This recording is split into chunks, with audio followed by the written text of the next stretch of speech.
You're watching a production of South Dakota Public Broadcasting.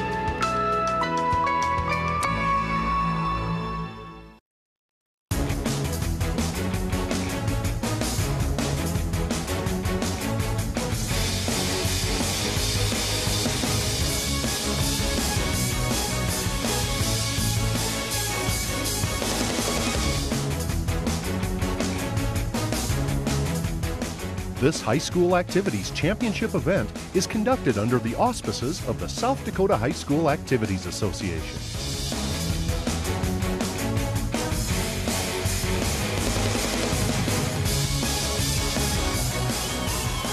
And a pleasant good morning to you from the Dakota Dome in Vermillion. The second day of the State High School Football Championships ready to get underway. We'll start things off with the 9B title up for grabs between the Trojans of Faulkton area and the Chargers of Hamlin.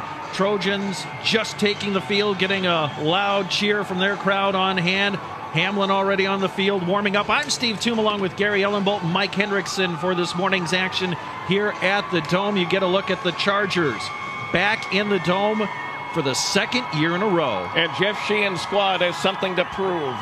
They had a state title, all but theirs last year, falling in the last minutes to Avon, and really a great football game. They have used that as kind of a launching pad for this season. They've gone through the regular season undefeated. They've obviously had a great year, and now they're back for a little bit of redemption here in 2014. This, we mentioned, the second day of action, the first of 3 games that'll be coming your way here today on South Dakota Public Broadcasting. Yesterday, we had some great action in the 3 games that got the 2014 championships underway. We started off yesterday morning with the 9A championship game. That was Howard versus Wolsey-Wessington, a battle of unbeatens, and it lived up to the hype with a great game. Here's Luke Loudenberg. Loudenberg going around the corner, just outraced everybody. All he needed to do was get that turn, and he got it done. And here's the other guy who had a great game. That is Williams for Wolsey-Wessington. Lorenzo Williams had a great individual effort trying to lead his team late, but a pass into the end zone tipped away, and the Tigers claimed the championship in 9A. And Gunnar Gilbertson, who quietly had a very good game for the Tigers, doing that bat away. There you see the final score, 227 yards for Luke Loudenberg, Lorenzo Williams with 242 yards, and a 32-20 final. The Howard Tigers, your 9A champions. Yep, Loudenberg got the Joe Robbie Award as the MVP and the outstanding back. And you remember Gunnar Gilbertson, 2 touchdown catches yesterday and some great defense as well for the Howard Tigers as they claim the 9A championship. That was the first game we had yesterday. The second game up was Gregory versus Woonsocket, Wessington Springs, Sanborn Central in the 9AA matchup. And a lot of weapons shown by Gregory. There's the freshman Vanderwolf with a touchdown. And look at Tucker Kingsbury here. Nice scramble. He was pressured a lot of the day by the Gregory defense. There, a 2-point conversion. Nice improvised play there from Ochka on the catch from Brown. And Gregory, their first 9-man championship, their second football championship overall for the Gorillas. They kept the Blackhawks pretty much at arm's length all day long. Jonah Beck had a great game on both sides of the ball. Indeed he did. Austin Mesmer, the guy who flies the plane for the Blackhawks, 11 carries, 95 yards, and a long touchdown. Just a beautiful run as he exploded through the Gregory defense. And that was really the only breakdown that Gregory had defensively. The Gorillas were strong on defense all day long. Our night game last night in the 11A championship was a physical contest. It started off strangely here. Riley Schmidt bobbled the opening kickoff, but then picked it up, improvised, raced down the sideline, and just like that, the Warriors were out to the 6-0 lead. And here's a look at Madison's work. Nice pass to the outside and a pretty run. 2 field goals, 1 missed, 1 blocked by Madison in the first half. And here's the little throwback screen that goes to Riley Schmidt. He scored all the points for the Warriors. That one didn't get him in, but he did have a 54-yard run. He ended up with the Joe Robbie MVP with 112 yards. Some good defense as well. Keegan Hemingway with some solid play too. And Mitch Hansen got hurt in that game late, and that kind of derailed the offensive efforts for the Bulldogs the rest of the way. That's Dell Rapids posting the 12-7 win. When we come back after this timeout, we'll get you introduced to the Faulkton area Trojans. You're watching the high school football championships. There's our schedule for the day. We invite you to stay with us all day long right here on South Dakota Public Broadcasting.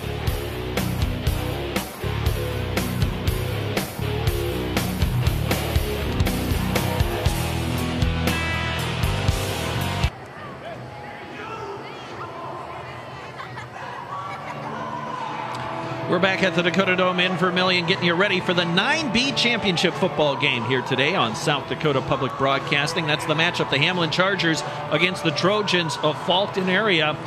Faulkton coming in, this is their third appearance at the Dakota Dome. They were here back in 1981. They lost to Freeman in the very first 9A championship game. And then in 1998, they were back, and they lost to Freeman again in 1998. So, well, I guess the good news for Faulkton is that Freeman isn't here, but they've got a tough opponent in Hamlin. Let's examine the Faulkton area Trojans as you see them warming up on the field, 10-1 on the season. Faulkton, a team that averages 293 yards a game on the ground, 120 yards through the air, 413 yards total, 46.5 points a game. They give up 17 points a game on defense as we zoom in on the Faulkton school. And an absolute murderer's row for a schedule, too. 5 playoff teams were on the schedule for Faulkton. They went 4-1, losing only in overtime to Langford. Yep, they had a pretty good run through the playoffs as well. As you get a look at the school here, 50 is their enrollment. Of course, this is the 9B classification. Shane Gaditz, the head coach for the Faulkton area Trojans. Community very excited here. They brought a huge crowd with them on the road when they played Canastota in the playoffs. Their record on the year, 7-1. They opened up with a couple of impressive wins against Sunshine Bible Academy and Britain Hecla. Their only loss was to Langford area, 32-30 in overtime, but then they rolled through the rest of the schedule, really keeping everybody at arm's distance the rest of the way. An impressive win over a good Potter County team to wrap up the season for the Trojans. And then in the playoffs, they beat Hitchcock-Tulare 54-8.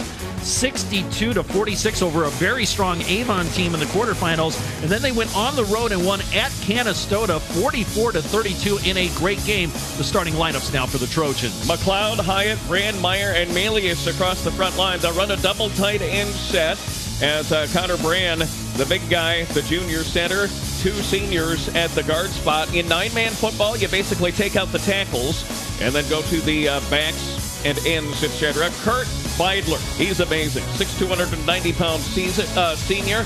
The Chargers will be keying on him today. Darren Weisler, a senior. Carson Ortmeyer and Cole Balloon rounding out the rest of the offense for the Trojans. On defense, they'll have a 4-man front with McLeod, Ray Edgar, Lane Meyer, and then Lane Melius along that front wall. The linebackers, Carson Ortmeyer, Jack Asap, Darren Weisler. And then in the secondary, it's Cole Balloon and Cole Brand.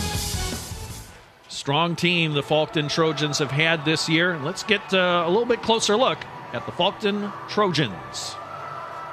It started out for us that we kicked off to them, and they drove the ball down to they had 1st and goal on the 5, and we were able to stop them on the 1-yard line 2 plays in a row and kind of set the tone for the game. We then took it 99 yards. It took us 9 minutes off the clock, and we were able to score and execute the 2-point conversion and went up 8-0. That was kind of a tone setter for us. I think it kind of, we could have been in a hole. It was kind of a 16-point swing, so it was a great way for us to kind of gain some momentum and some confidence going for the rest of the game. It's a team game. I mean, and that's the way we go with it. We keep it team. We've got 9 guys on offense and 9 guys on defense that play well.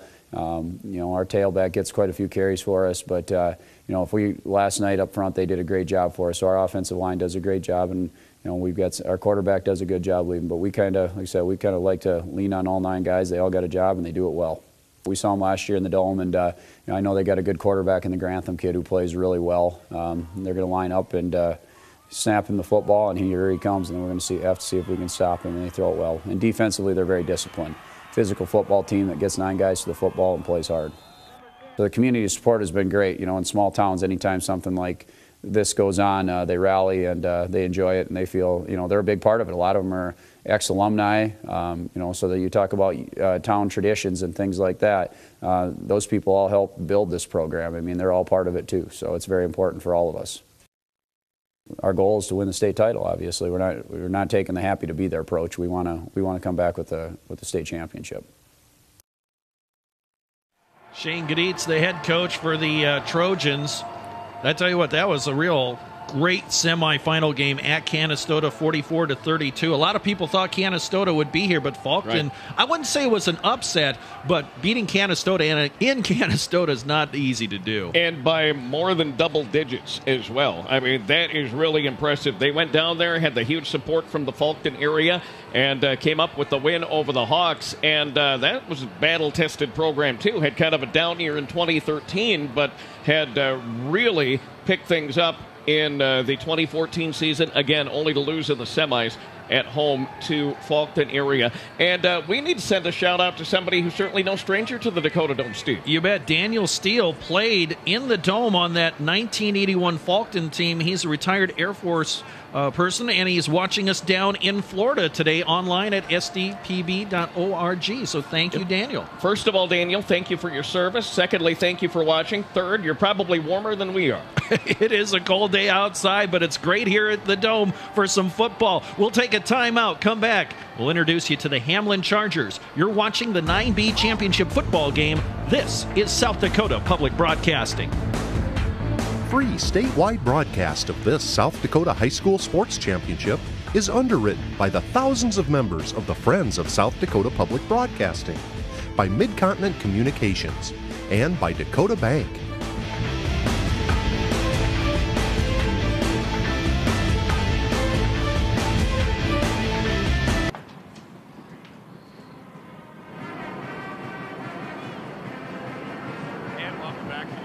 Dome. I am Mike Henriksen. Great to have you joining us. We're with Jeff Sheehan from the Hamlin Chargers. Coach, what did you learn from being here a year ago?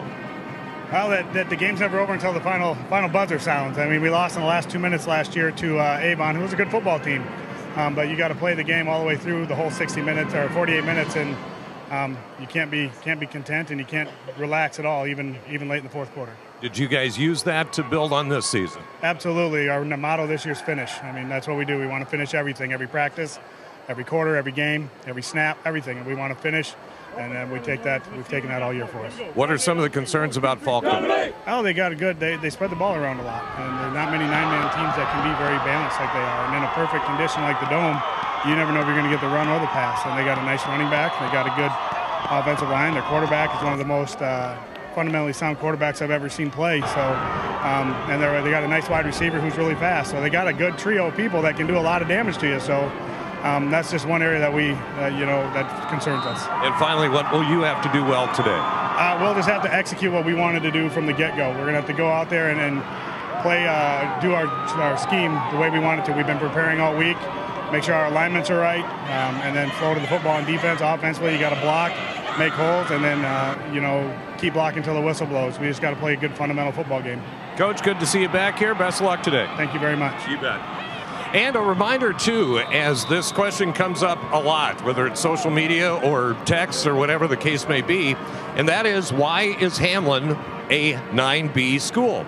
Well, the reason is very simple. They have a large contingent of their student population that for religious reasons do not take part in athletics or organized activities of that sort. Nothing competitive. So consequently, Hamlin, who is a Class A school in volleyball and basketball and other sports, they petitioned the state of South Dakota to petition down because there is a large percentage of their students that will not be playing football. That was granted, and so consequently you have Hamlin in the Dakota Dome for the 9B championship 2 years in a row. So there you go. Gentlemen, let's take it back up to the booth with Steve Toom and Gary Ellenbowl.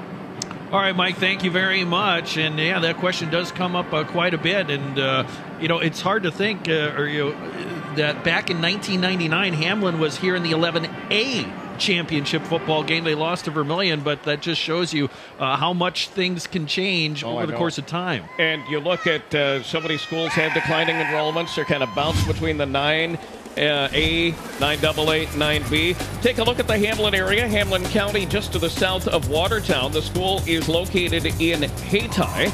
And there is a very nice building, fairly new. They have 117 in their 9-11 enrollment. Again, don't let that fool you because they do have the waiver to be in 9B. Columbia Blue and Gold as they somewhat channel the San Diego Chargers. Their old school uniforms, that's right. What they'll be wearing today. And most every town in the county represented by the Hamlin Chargers. Defeated Tri-State, the conglomeration of North Dakota, Minnesota, and South Dakota in Game 1 and have run the table ever since. How dominant has Hamlin been? They've only been behind for 18 seconds in any game all year long, and that happened in the playoffs against Eureka Bowdle in the quarterfinal round.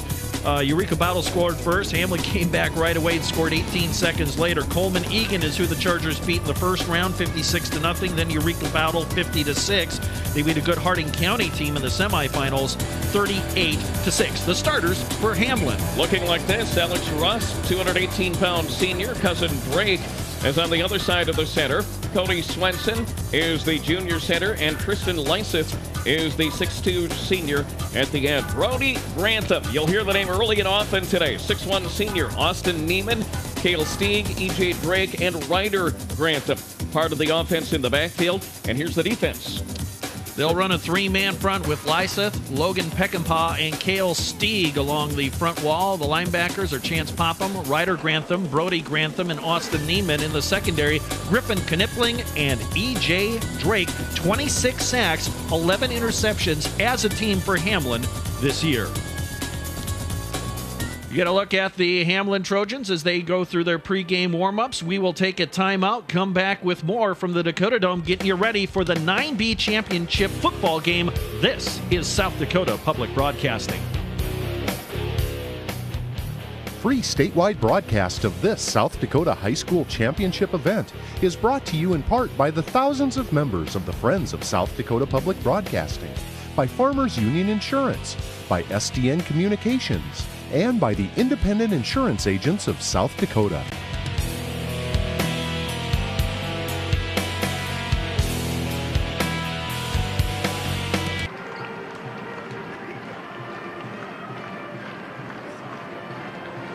We're back at the Dakota Dome in Vermilion. A few minutes away now from the start of the 9B championship football game. The Hamlin Chargers against the Faulkton area Trojans. Steve Toom along with Gary Ellenbold and Mike Henriksen here with us today as well. Craig Maddock will be joining us a little bit later on today. And speaking of that, this is the first of 3 games today here on South Dakota Public Broadcasting, also online at sdpb.org. This is the 9B championship game. And a little bit later on this afternoon, it'll be the 11B championship game. It's St. Thomas More against Parkston. The Trojans have just been a steamroller all year long. They took care of Canton in the semifinal round, a team that defeated Parkston for the state title last year in 11B. St. Thomas More has been a bridesmaid 7 times in this building in their years, and looking for a state title against the Trojans this afternoon. 11AA. This is one of those. It's an all-ESD matchup. In fact, the Eastern South Dakota Conference had all 4 semifinalists at 11AA. And tonight, Yankton undefeated, taking on Mike Daniels and Brookings. Should be a great game, and those 2 teams did not meet during the regular season because the ESD has expanded. They have added Harrisburg, and with only 8 games in the regular season for the 11AA and 11 AAA schools for that matter, you know, they have to rotate the schedule through the conference. So this will be the first meeting of the year for Yankton and Brookings. And then tomorrow night at 7 Central, 6 Mountain Time, it's a rematch in the Class 11 AAA championship game. Roosevelt against Lincoln. That ought to be a dandy. The Lincoln Patriots looking for another state title. They have had an outstanding season, as has Roosevelt certainly.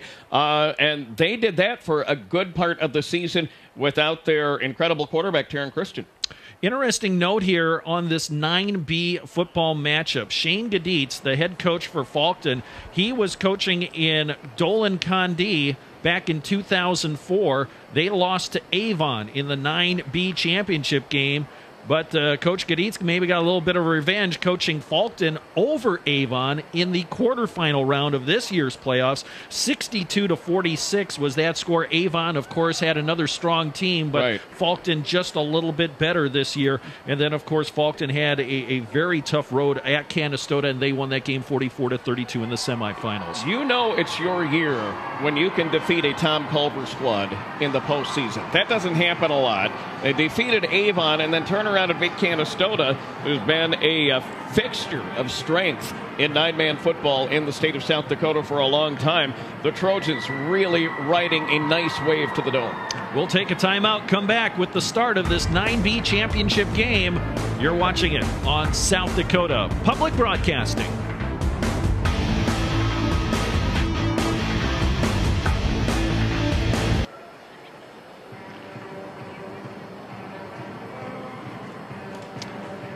Just a couple of minutes away from the start of this 9B championship football game, the first of 3 today here on South Dakota Public Broadcasting. I'm Steve Toom along with Gary Ellenbolt and Mike Hendrickson on the sidelines. Craig Maddock from KWSN Radio will be joining us a little bit later on today. Hey, don't forget, you can follow SDPB Sports on your mobile device all season long. We're providing frequent updates to all South Dakota high school championship events on Facebook and Twitter. Search SDPB Sports to hook up with us and join the conversation online. Hashtag SDFootball14. We'd love to hear from you. We've already heard from a Faulkton alumni watching us down in Florida, retired Air Force personnel. So, again, let us know where you're watching us. Send us a picture. We'd love to get that information and pass it along to the rest of the world. Yesterday, we had people watching us in Denmark. What a great idea that is, to stream the games and have people from around the world. And of course, they're watching in Denmark because the kicker for Gregory's a foreign exchange student from Denmark. Made it to the Dome and had the opportunity to watch him and the Gorillas online. And what a neat experience that had to be for everybody. And we've heard from foreign exchange students who had attended in the state of South Dakota. They went back home and they were still following the sports. Last year during the wrestling championships, we had a young man in Chile who was following some of the wrestling action last year, watching his friends compete at the state tournament. Again, no matter where you may be around the world, we'd love to hear from you. Again, that hashtag is SDFootball14. There you see the big scoreboard here at the Dakota Dome in Vermilion. Fans getting fired up as the teams will head down to their respective end zones for the official introductions. We will have the national anthem. A good crowd here on hand as you get a look here at the inside of the Dakota Dome, the cheering section. I think it's going to get a little loud here today for this matchup. Well, that's when it's fun. We had a rockin' dome yesterday, really, for all 3 of the games. And now we've got a couple of schools representing East Central, Northeast South Dakota. And a good contingent on hand. Of course, Game 2, Parkston at St. Thomas More coming up after this. All right, let's turn it over to Greg Merrigan, our public address announcer. The South Dakota High School Activities Association, along with its corporate partners, Sanford Health, First Premier Bank and Premier Bank Card, Farmers Union Insurance, Billion Automotive, and the South Dakota Army National Guard, welcome you to the Dakota Dome in Vermilion for the 2014 State Class 9B Football Championship game.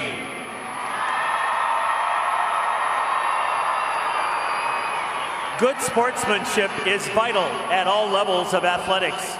The South Dakota High School Activities Association asks that you exhibit good sportsmanship during this Class 9B game.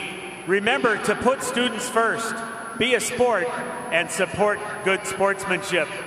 Fans, at this time, let's meet the cheerleaders for both squads. First, for the Faulkton area Trojans, Tess Heidenreich, Abby Quinn, Casey Clement,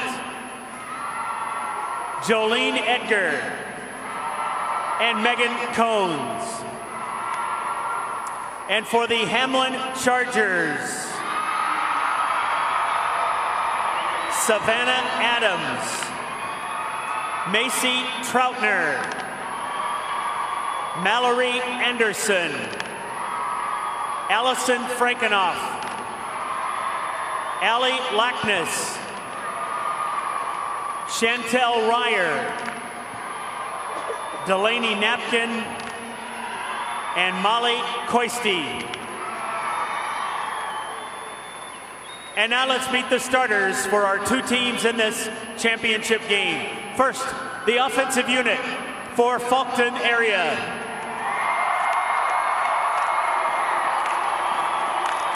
At tight end, number 88, Jacob McLeod.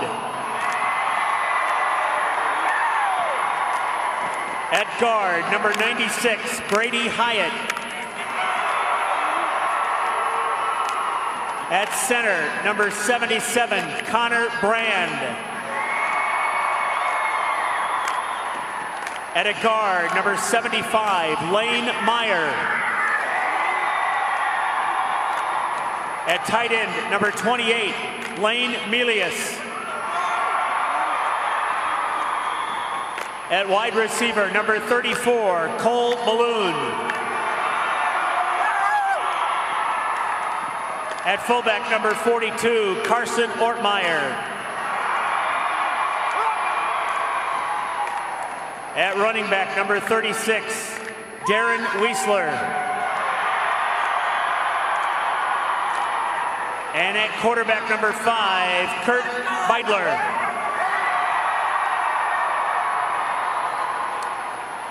The Trojans are coached by Shane Gaditz, assisted by Chad Spicer, Joel Price, Dwight Hossel, Cody Asap, and Bryce Cunningham.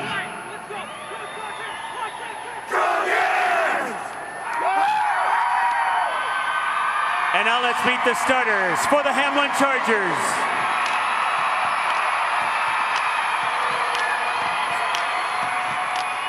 At tight end, at defensive end, number 7, Tristan Lyseth. At defensive tackle, number 44, Logan Peckinpah. At defensive end, number 15, Cale Stieg. At linebacker, number 56, Chance Popham. At linebacker, number 28, Ryder Grantham. At linebacker, number 10, Brody Grantham.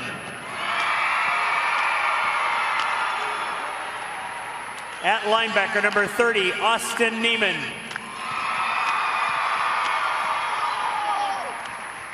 At safety, number 27, Griffin Knipling. And at safety, number 32, E.J. Drake. The Chargers are coached by Jeff Sheehan, assisted by Brock Anderson, Chris Lather, Andrew Johnson, and Tim McDonald.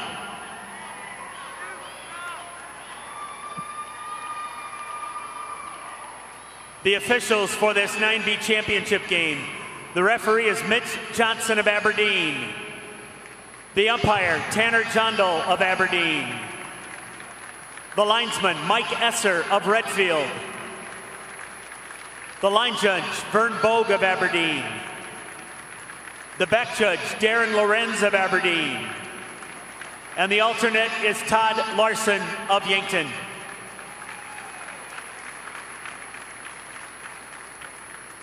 And now, ladies and gentlemen, will you please stand as we honor America with the singing of our national anthem.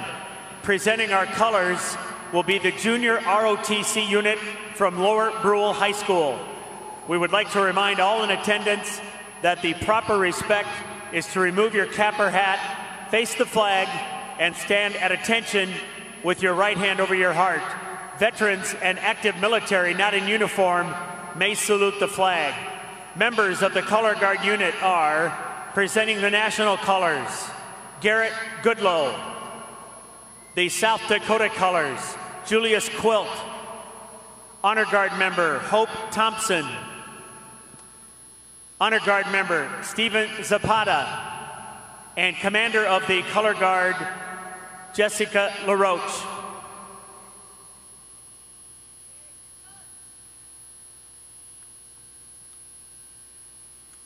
This evening, our national anthem will be sung by John Casson, a student at Faulkton High School. Following the national anthem, would you please remain standing until the colors have been retired?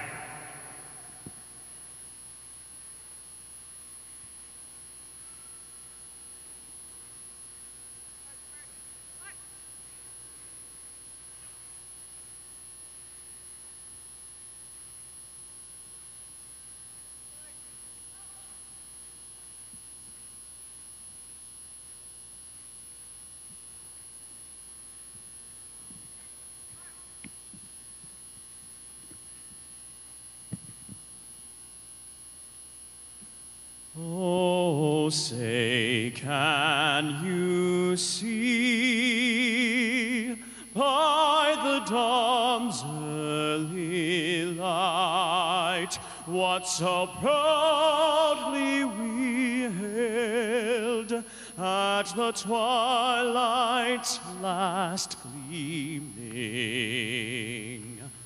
Whose broad stripes and bright stars through the perilous fight o'er the ramparts we watched were so gallantly streaming, and the rocket's red glare, the bombs bursting in air, gave proof through the night that our flag was still there. Oh, say, does that star-spangled banner yet wave o'er the land of the free and the home of the brave?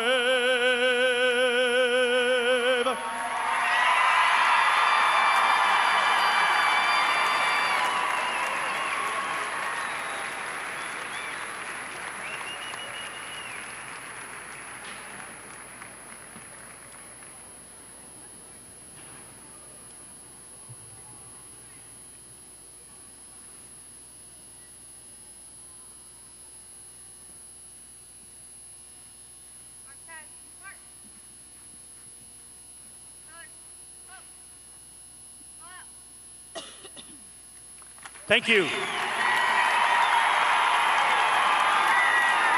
And now we direct your attention high above the Dakota Dome turf. Members of the South Dakota Army National Guard will present today's game ball, rappelling from the roof of the Dakota Dome with the game ball is Sergeant Kleinschmidt with the 211th Engineering Company of Madison.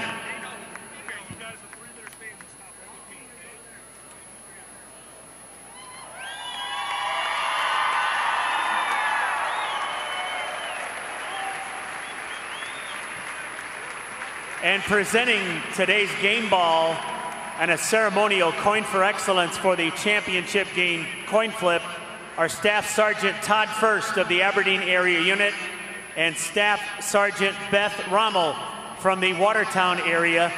The soldiers of the South Dakota National Guard salute today's players, coaches, and fans for exemplifying excellence in high school activities.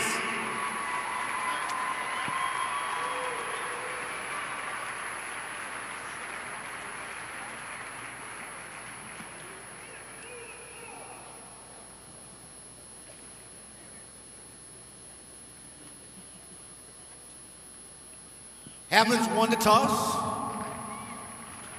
They deferred to the second half. Faulkton will receive this end. Good luck, gentlemen.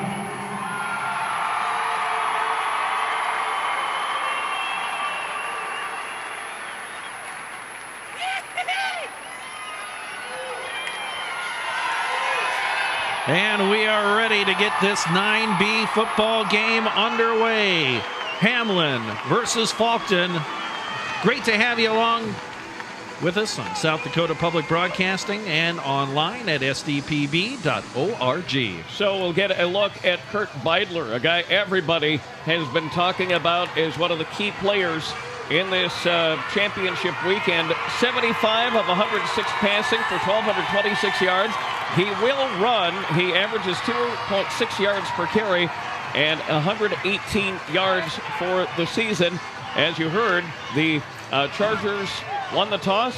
They elected to defer their choice to the second half, so Faulkton gets the ball. Darren Weisler, the main running back for Faulkton, 1,800 yards on the season, averages 9.5 a carry, 29 rushing touchdowns. Beidler, 15 touchdowns, 4 interceptions. He completes 71% of his passes. Cole Balloon will be his main target. And here we go as Grantham kicks off. Brody Grantham.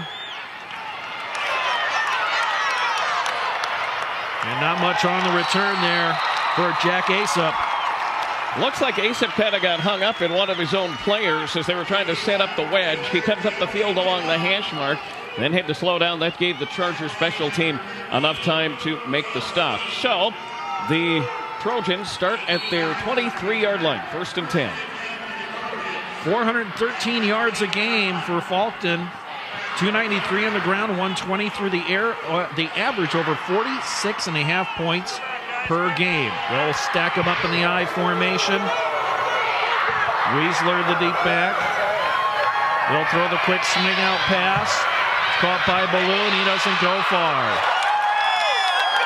Balloon lining up as a receiver on the right side. Just a simple pass in the flat. Wanted to see if he could outrun the Hamlin defense. And it turns out he couldn't. Does pick up a couple of yards on the play. There you see the quick play to the right. The defenders able to get right there and kind of trap him toward the sideline and make the stop. 2nd and 8. E.J. Drake on the tackle for the Chargers. 2nd down. And a long 8. This time the double wing set. Put a man in motion. That's Weisler. They'll pitch it to him. Has a hole up the middle. Gets across the 30 to the 34. 1st down, Trojans. He just ripped himself away from 3 or 4 Hamlin tacklers as he came down the field. Had a nice hole to start with, and the Chargers tried to close it up, but a nice run by Weisler. There you see again, follows his blocker. Gets himself away from a couple of tacklers. And down he goes. A 1st down for the Trojans at their 34. 192 carries coming into this game for Weisler. 1,827 yards. Again, averages 9.5 a carry. Out of the double wing, they'll put Weisler in motion again. Misdirection running play goes to the fullback. That's Carson Ortmeyer. He'll get to right around the 39-yard line. Really nothing all that fancy to get started for Faulkton. Just get it to a back and see what they can do. Again, the quarterback, Beidler, will run. He hasn't done it a whole lot. In fact, he's passed more than he has rushed this year, which in 9-man football is a little unusual. Indeed it is. 2nd down and 5. Aesop checks into the game. He's at the right wing back. This will go to Weisler, trying the right side. He's swallowed up and thrown for about a 2-yard loss. Looks like a penalty flag came in right at the end of the play, and it did. Tristan Lyseth's making the stop. He was right there in the backfield right away. Number 7 wrapping his arms around the big ball carrier, and down he went. Very nice job shaking off the blocker, and down the ball carrier went. Here's the result of the play. Face mask, 5-yard penalty. Repeat. 2nd down. So the face mask, inadvertent face mask, 5-yard penalty, makes it 2nd down and a couple. Tough break there for Hamlin. They had thrown the running back for a loss. And that was a really fine tackle, too. Nice job on the defense by Lyseth, the senior end. And we have Lyseth. He just collapsed Leg kind of crumpled out from under him right as Faulkton was coming up to the line of scrimmage. He will have to check out of the game. Alex Rust will be coming in. He'll take his place on the defensive line. That's number 72. 6'2", 218-pound senior, replacing the 6'2", 211-pound senior. Second down and 2. Ball at the 42-yard line of the Trojans. They'll put Ace up in motion. They'll give it to him. He'll try the left side. He'll crash ahead and get a first down. Cross the 45 to the 46. Just got the shoulders low and decided to bully his way through, get as much yardage as he could. And that was to the 46-yard line, and a first down for Faulkton, aided somewhat by the inadvertent face mask penalty on number 7, Lyseth. Coming into the game, the sophomore Ace up 37 carries, 250 yards. First and 10 Trojans, 4 yards shy of midfield. Wiesler in motion, play action. Beidler will roll out, looking downfield. He'll throw on the run, incomplete. Threw it towards the sideline. Had a man downfield. He was forced out of the pocket by Alex Rust as he came to the right side. Penalty flag is down right at the 44-yard line of Hamlin. There you see Beidler coming right side. There's the pursuit by Rust. And then the pass fell away. But need to find out what the flag's about. Oh, they're going to pick it up. No penalty. Okay. I think it may have fallen out of the pocket of the officials there. So there's no penalty. Incomplete pass. McLeod was the target on that last play. Second and 10, Trojans. Wiesler will get the pitch after he comes in motion. Hamlin strings out that play to the sideline. Still got a 4-yard gain out of it, did Wiesler, but Hamlin doing a good job moving laterally. They did a very nice job, and that's exactly what you have to do, is not let the ball carrier turn the corner. Here you see Wiesler running a little bit diagonally, and he's able to pick up 4 yards before the tackle is made by Brody Grantham. Beidler out there leading some of the blockers on that last running play. And happy to report that Tristan Lyseth is back into the game and appears to be all right. Third down and 6. Right at midfield. First quarter, no score. First drive of the game for either team. That's Balloon in motion. 3 receivers now on the left side. Here's the throw. It's caught. Balloon has it. Shakes a tackler across the 40. Thrown down at the 38-yard line. First down, Trojans. And a balloon is exactly what he bounced like when he ran into the defender, Austin Neiman. He just kind of took a step back, got himself a few more yards. The first down and then some. Beidler goes back to throw. Nice spiral. And then Balloon bounces right off Neiman. Picks himself 3 or 4 more yards. First catch of the day goes for 12 yards to Cole Balloon, the leading receiver for the Trojans. First and 10. Again, Wiesler goes in motion. They'll give it to the fullback. That's Ortmeyer. Nice hole. He'll get to the 31 before he stopped.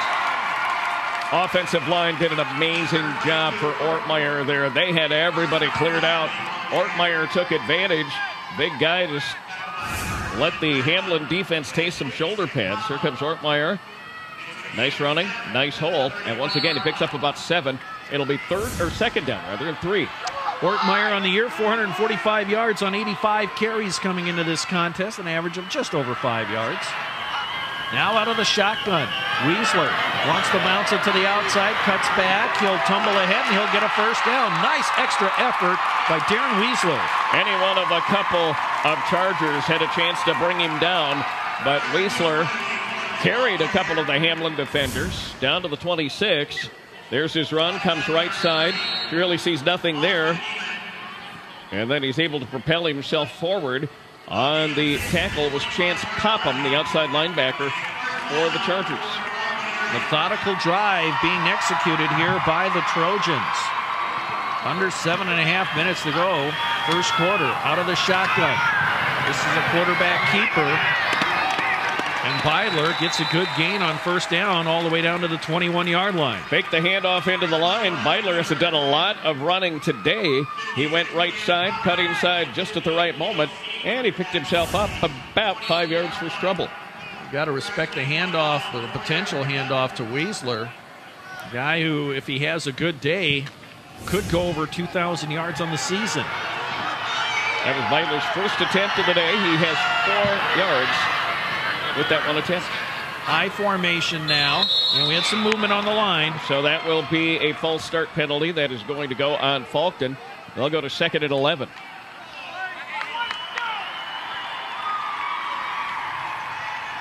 Dead ball. False start offense. 5 yards.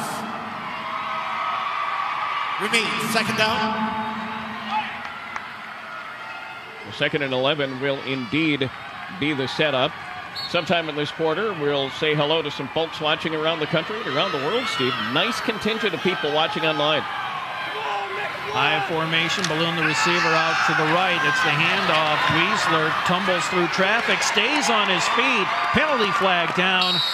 And so is Weisler right at the 22-yard line. Not at any time on that run did Weisler's feet stop moving. And that's how he got as far advanced as he did. Keep in mind, penalty flag now down at the 25-yard line. Watch the feet. Keeps moving, turns around, and then down he goes after a really 5 yards, face mask.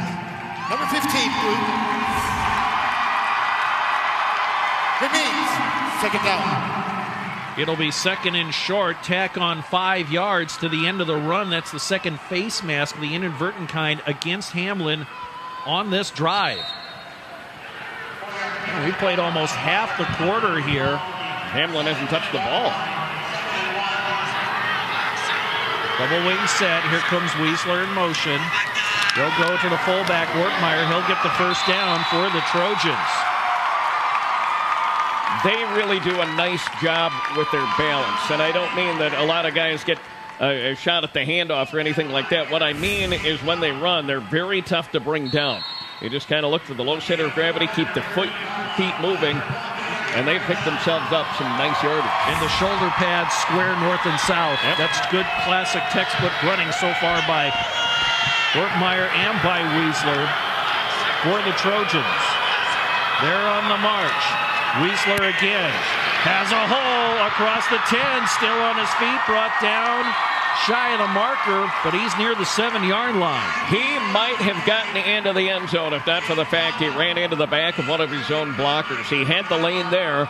He was chugging out to about the 7-yard line. Right about here, he's going to run into his guy, and that gave the Charger defense time to make the tackle. 2nd down, about 4. They can get to the 3-yard line and get the first down without scoring a touchdown. 2nd down and 4.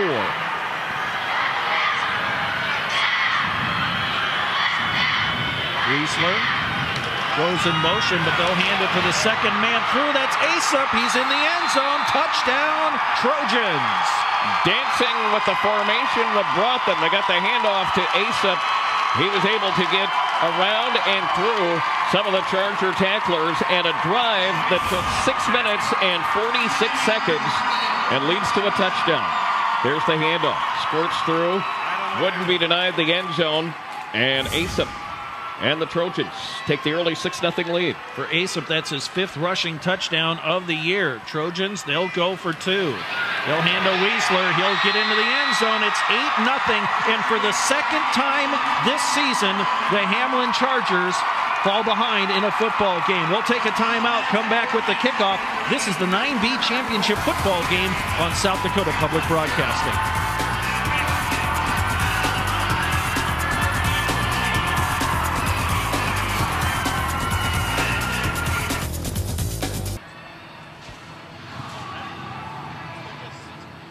Welcome back to the Dakota Dome in Vermillion. I'm Steve Toon, Gary Ellenbolt. Mike Henrikson's joining us on the sideline. And Mike, if you can join us, was that an impressive drive or what? That was a very impressive drive. But what I wanted to bring up is, you know, so often in South Dakota, the best stories are on the back roads, and we've got a lot of hidden gems in the state. Faulkton is one of those little gems. They are the home of the Pickler Mansion. They also have a carousel that is in working order that tourists can ride during the summer. They've got a great little golf course that is very fun to play. I played it in September. And they were also capital for a day here this fall when Dennis and Linda Dugard came to Faulkton for the day. So Mike, get off the back roads, get off the interstate and take the back roads, zoom into Faulkton. Mike, here's my question on that. If somebody's in the Pickler Mansion and they're playing football in the backyard and score on an interception, is that a Pickler 6? I think it could be. Why not? Hey, that last scoring drive, impressive. 13 plays, 77 yards, 6:46 time of possession. And here's the kickoff by the Trojans. That is Ryder Grantham on the return. Has a lane up the middle of the field across the 30. He'll be knocked down near the 32-yard line. Well, you'll take that return. Just went flying up the middle of the field and getting yardage to the 32-yard line. 1st and 10. Brody Grantham, the quarterback for the Chargers, and his coach says he's like a fullback playing quarterback. Impressive rushing stats. 1,650 rushing yards, 770 passing yards for Grantham this year. And Grantham, the leader in rushing attempts and also the leader in yardage with the 1,650. Neiman has 467 yards. Ryder Grantham, 631. They'll open up with the empty backfield and 4 wide outs. They'll put a man in motion. And it goes directly to the man in motion on a little modified jet sweep. And that was E.J. Drake. And he'll have a nice run. They sent Drake toward the middle in motion.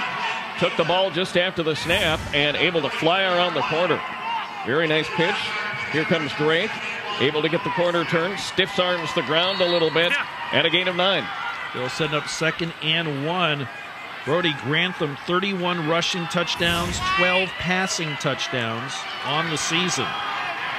He's accounted for over 2,400 yards of offense himself. We'll put a man in motion. That's Stieg. Grantham will keep it as they spread it out. He'll have the 1st down and more to midfield. Somebody grabbed him by the ankles. That was Ortenmeyer. Pulls him down. Move the chains. 1st down, Hamlin. And Brody Grantham's probably still running if not for Ortenmeyer's action. He came left side. Had a very nice hole, some great blocks. He's able to get past people.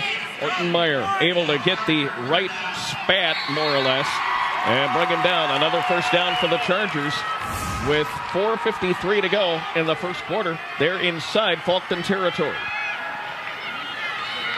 All the action today on South Dakota Public Broadcasting and on SDPB.org.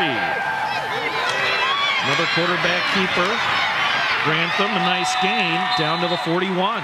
And again, a critical ankle tackle. One of the defensive linemen, that's the 5'10 senior Ray Edgar, who made the stop. Faulkton's MO apparently is to tackle low and take the legs out from under people. Yep, tripped him up there and then grabbing the ankles and the knees.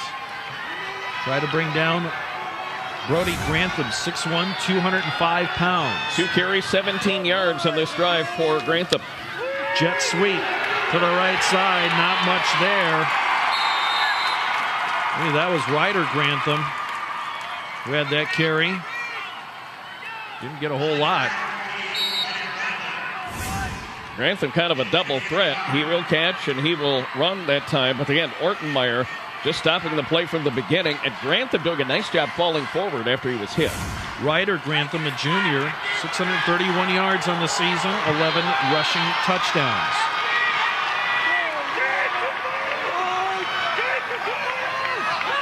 Man in motion. It's a keeper. Nice hole up the middle. Brody Grantham, 1st down. Chargers. He faked the handoff to Austin Neiman. A couple of Trojans bit on the fake, and Grantham took advantage of a really pretty hold he was given. Get himself all the way down to the 30-yard line. Another 1st down. You see that Hamlin on offense is just as efficient as Faulkton has been in that opening drive, but it's taking them a lot less time to get down the field. Shane Gaditz mentioned that in the pregame. He, talk about watching the film, and he talked about the execution of Hamlin on offense. They're so very well disciplined. Neiman, a huge hole up the middle, tumbles at the 20-yard line, That should be enough for another Charger first down. Boy, if this keeps up, let the offensive linemen have whatever they want on the pizza tonight. They have done an incredible job clearing the lane for the blockers. Look at this blocking that Neiman is able to pick up the yardage for the first down as he picks up 10. Again, this is only the second time Hamlin has trailed in any football game all season long. But they are marching downfield. Jet sweep. Ryder Grantham doesn't get a whole lot, maybe a yard. That's it. Decided to take the route inside and was stopped almost right away. Darren Weisler on the tackle. Ortmeyer back in the area as well. As you see the replay, there's the quick handoff. Trying to get in the sweep. Lowers the shoulder and dives for a couple of yards, but behind the line when he did it, so he only gets credit for the 1. 2nd and 9. 2:18 and counting. First quarter, 8-0 Trojans. Hamlin looking for the equalizer. Not much there. Ortmeyer on the tackle on the run by Brody Grantham. That time the Trojan defense had things figured out. Grantham was trying to find some room inside just to the left side of the line. And Ortmeyer able to stop things right away. No gain. 3rd down, 9 to go. As the Chargers continue to work toward the end zone. 1:48 to go in quarter 1. I believe this is the longest they've had to go on 3rd down on this drive before the Chargers. They'll spread it out. One tight end. Grantham will keep it. Has a hole. Has the first down. Tumbles at the 5-yard line. It'll be 1st and goal. Hamlin. And Jack Asap making the tackle once again, getting the ball carriers right around the leg and tripping them up. There's the run. There you see the great blocking once again. Asap got enough leg to bring down the quarterback Grantham, but it is 1st and goal for the Chargers at the Faulkton 5-yard line. Less than a minute and a half to go in a pretty fast-moving first quarter. Spread formation. It'll be Grantham keeping it, and he'll escape a tackle and get in the end zone. Touchdown, Hamlin. Lane Melius had a chance to make the stop, but Grantham this time able to squirt away and get into the end zone. It is an 8-6 ball game. Hamlin can cut it to 1 or tie if they go for the 2-point conversion, which most of the time in 9A is going to happen. Great strong run there by Brody Grantham, his 32nd rushing touchdown of the year, and Hamlin will go for 2. Again, they'll spread the formation, empty backfield, 2 receivers either side. He'll keep it. Try to go around the left side. Dives ahead. He made it, and we are tied at 8. An incredible effort by Faulkton on defense to try to make the stop, but no such luck as Grantham is not going to be denied the end zone. Here he comes, looks inside, goes toward the left. Diving tackle attempt just a bit too late. Grantham gets in. All 8 of the Hamlin points scored by Grantham. It's an 8-8 ball game. 10 plays, 67 yards, 4:02 time of possession on that scoring drive for the Hamlin Chargers. Both teams methodically moving the football down the field. We are tied at 8 in this 9B championship football game. While we have a little bit of time, let's say hello to some folks around the world. Rod Dieter watching the action in San Francisco this morning. Also Ryan Peckinpah over in Indianapolis. Dave and Bonnie Sharon, I think, watching in Arizona. I know they're watching in Arizona. I just wasn't sure of the name. But David, Bonnie, hope you're having a good morning as you're in lockstep with the rest of the Mountain Time Zone now, since the clocks have changed. And Derek Kerner from Santiago, Chile. Wow, another one from Santiago. You must really be a hit with the Chileans. Every time you're on the air, some other Chilean says, hey, love that guy. Well, we know we're big in Denmark. Oh, wow. Like I said yesterday, I hope that something rotten wasn't us. But, yeah, I thought we held our own. And Gregory winning the 9AA championship, making the folks in Denmark very happy. Brody Grantham gets set to kick off for the Chargers. Minute 12 left in this first quarter, and both teams have touched the ball one time. It's a squib kick down the middle, takes the high bounce. It'll go to one of the return men. Eventually, Ortmeyer is going to cover it up. That could have been extremely dangerous for Faulkton. The kick popped up right over one of the up men, and then a return man had a chance to get a piece of the football, kind of got away from him. Ortenmeyer right there to come up with the ball, and Faulkton will keep it. It just kind of rolls around on the turf. Ortenmeyer right there. And plenty of time to keep the ball in the hands of the Trojans. Yeah, it was Ace up there who mishandled it for a moment, did the wise thing, just covered up the football, along with his teammate Carson Ortenmeyer. 1st and 10. Trojans will run. Ortenmeyer with the ball, gets across the 25-yard line, just barely. They're going to say his knee hit down right at the 25. A play we've seen an awful lot today out of Faulkton. Nothing fancy about it. He's there in the backfield next to Beidler. He comes left side, cuts back in. He'll get about 3 for the effort, and a 2nd and 7 play coming up for the Trojans from their 25. Been an outstanding game so far. These teams pretty evenly matched. 2nd and 7, this time out of the I set. Weisler, big hole, stumbles a little bit. Right when he got to the line of scrimmage, ball's loose.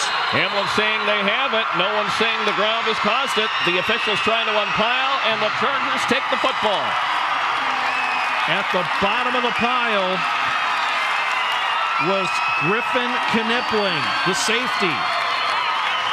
Weisler stumbled a little bit. Let's check out this play once again. Look at he stumbles right there. But his knee wasn't down, so that is a legitimate fumble. And there are the Hamlin Chargers picking it up. Very short field, 32 yards away from the end zone, and a timeout. Yep, Faulkton will call a timeout to regroup here with just 23 seconds. Timeout. Faulkton. First charge. Timeout. As we're nearing the end of the first quarter here, you know, SDPB is online 24/7 on Facebook, Twitter, Instagram, and more. You can follow us and get engaging articles, inside information, and behind-the-scenes photos, and also some fun facts. Go to sdpb.org, click on Engage, and find links to our social media pages.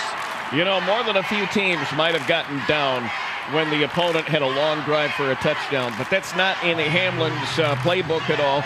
Just 16 seconds being behind all season long. I mean, they know this drill. They put together a nice drive. Now they force the turnover with the opportunity to score. It's at about the 28-yard line. I mistakenly said the 32 a little while ago. And Faulkton's got to recombobulate defensively in a hurry. Yep, all of a sudden they're back on defense after just surrendering a long touchdown drive to the Hamlin Chargers.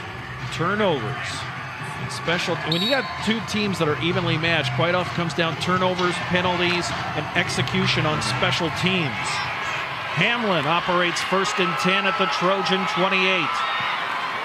4 men along the front wall for Faulkton. Empty backfield. Grantham keeps it, hit right away, and he will go nowhere. Ray Edgar coming through to make the stop, maybe sending a little bit of message for the Trojan fans and the Chargers that they are not going away. Loss of a yard. It'll be 2nd down and about 11 to go as big Ray Edgar wraps his arms around Grantham and holds him down for the loss. We're done with 1 quarter of play. We're tied at 8 between Hamlin and Faulkton. You're watching the Class 9B championship football game on South Dakota Public Broadcasting.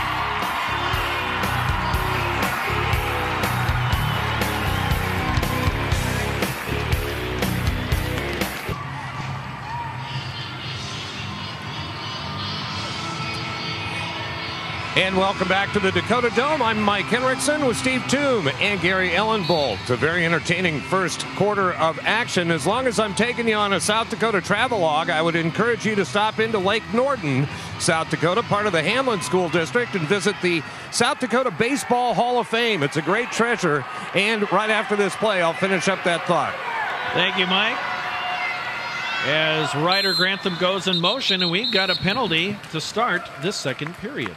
In all probability, a false start that's going to go on the Chargers, so they'll go to 2nd down and about 16. Dead ball. Number 7, blue. False start. 5 yards. Remains. 2nd down. All right, well, they mark this off. I'll finish up my thought. The Amateur Baseball Hall of Fame is one of the most South Dakota things ever. It is a great display. It was recently renovated.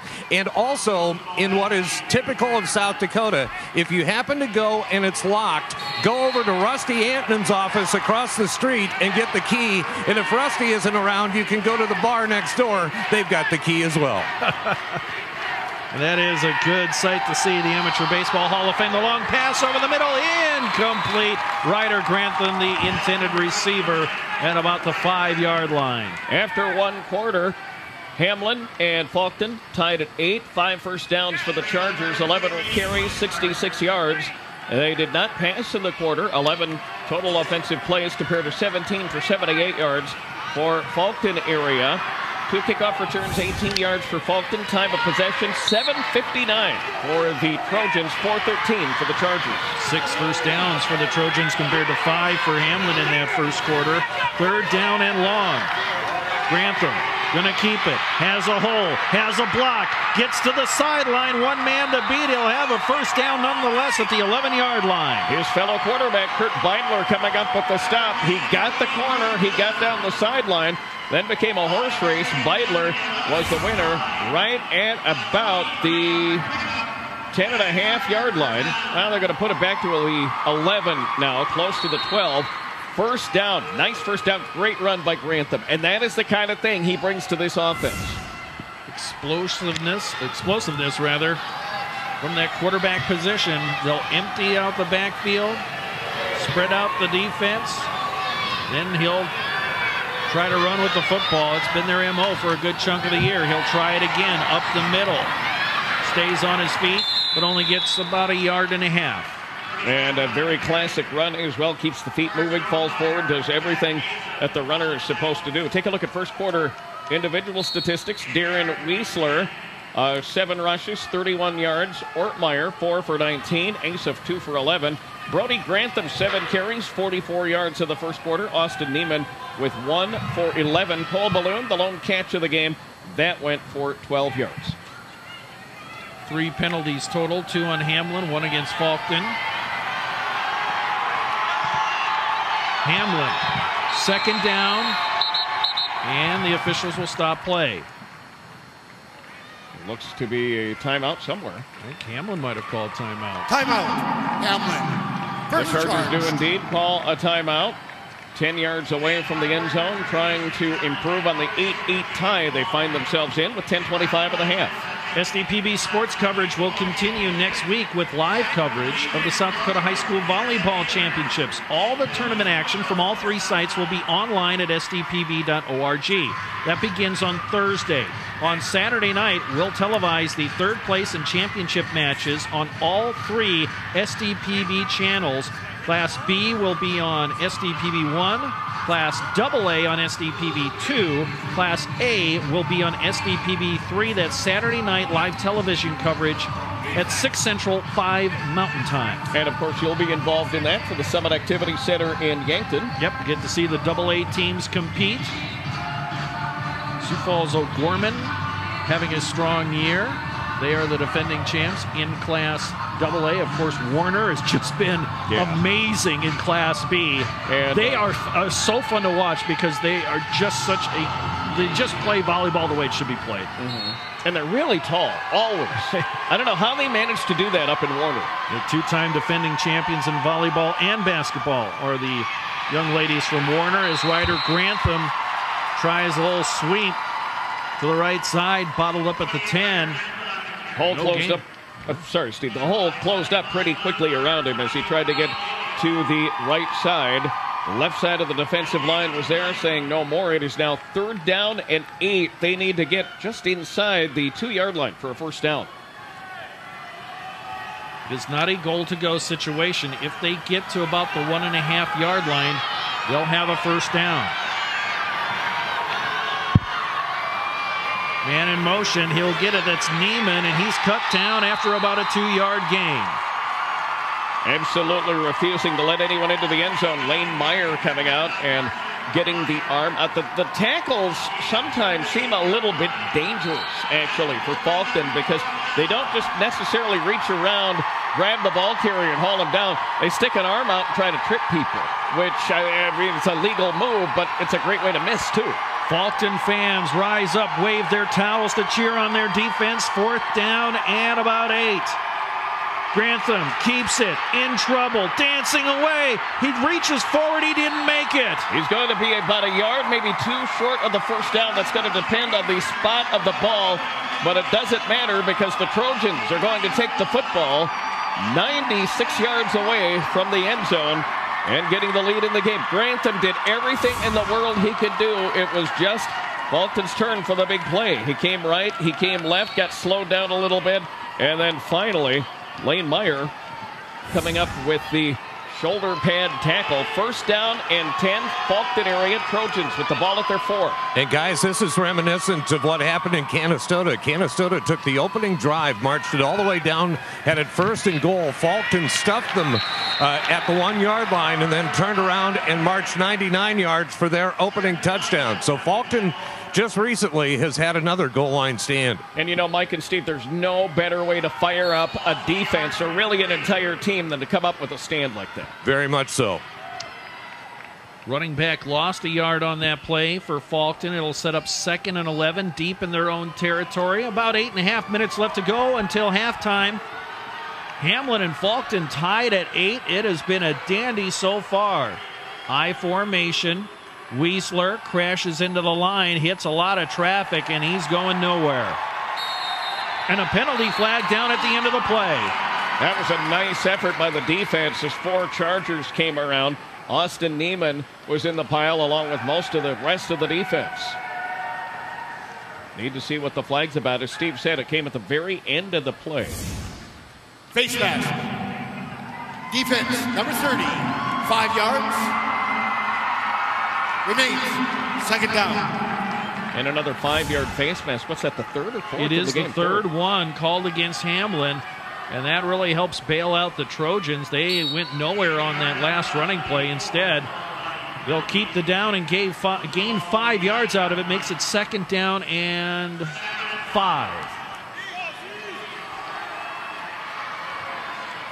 This time the Trojans will spread out a little bit more. Ortmeyer in the pistol formation behind the quarterback. Here comes the pressure. Beidler steps out of it, throws on the run, has a man, and it is dropped incomplete. Balloon had it in his hands at the 18 and dropped it. And Beidler was able to get away from a defender. Takes the snap of the pistol, comes right side. Here's the footsteps, able to shake himself away. And just a little bit low for Balloon, tried to make the catch from his knees and could not get it to happen. 3rd down and 5. Trojans break the huddle. Send Balloon out to the right side. Double tight end set. Weisler dots the I. Beidler wants a throw. It's a draw play. Weisler crashing through. He'll be stopped shy of the marker. And another late flag coming at the end of the play. Referee threw it about 10 yards in back of the action. Holding, number 77, offense. 10 yards. Remains 3rd down. You remember the actor Robert Preston? And I have somewhere to go with this. But I think I remember him. I think the referee sounds a lot like him. That will march the football back all the way to the 4-yard line, half the distance to the goal from the spot of the infraction. And this time the penalty on Faulkton as they get it for the hold. That'll put the ball back right about where they started the drive at the 4-yard line. So it'll be 3rd and 10 for the Trojans. Clock stops, 7:54 left. Officials conferring with the players from Hamlin. Correction. The penalty is declined. They will go 4th down. Okay, so they're going to decline the penalty as Weisler was short on the play, about a yard short. So one would think that Faulkton may want to punt here. About a yard and a half short. They'll move the ball back out to about the 12-yard line. If they decide to bring the punter in, I think everybody would be thinking it's a whale of a gamble. The punter is Jacob McLeod, and he is lining up back in punt formation. Doesn't mean they'll do it, but it looks like the apparent punt is coming. Brady Hyatt will do the punting chores, number 96. Oh, that's right, Hyatt, not McLeod. Okay. Gets off a good one. That's Ryder Grantham has to let it bounce, collects it at the 40. Gets a block from Knippling, and he's just hammered out of bounds by 3 Faulkton Trojans. You know, for a game that a lot of people were thinking of as an offensive-minded game, there have been some incredibly hard hits in here. Check this out again. That's Ryder Grantham, makes a man miss, gets a block from Knippling, and then 3 guys put an end to that return. Leading the way, Connor Brand for the Trojans, but pretty decent field position for the Chargers. They have it in Faulkton territory at the 49. Good field position for Hamlin. 7:41 left till halftime, tied at 8 between the Chargers and the Trojans. Again, the empty backfield for Hamlin. They'll put a man in motion.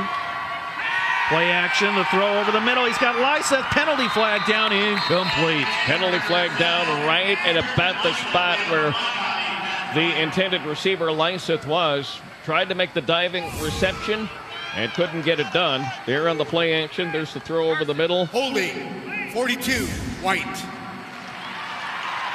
10 yards. And a holding penalty going on Ortenmeyer. It'll be a 10-yard penalty. First down. And a first down for the Chargers. They'll put the ball down right at the 40-yard line of Faulkton. First down, Hamlin.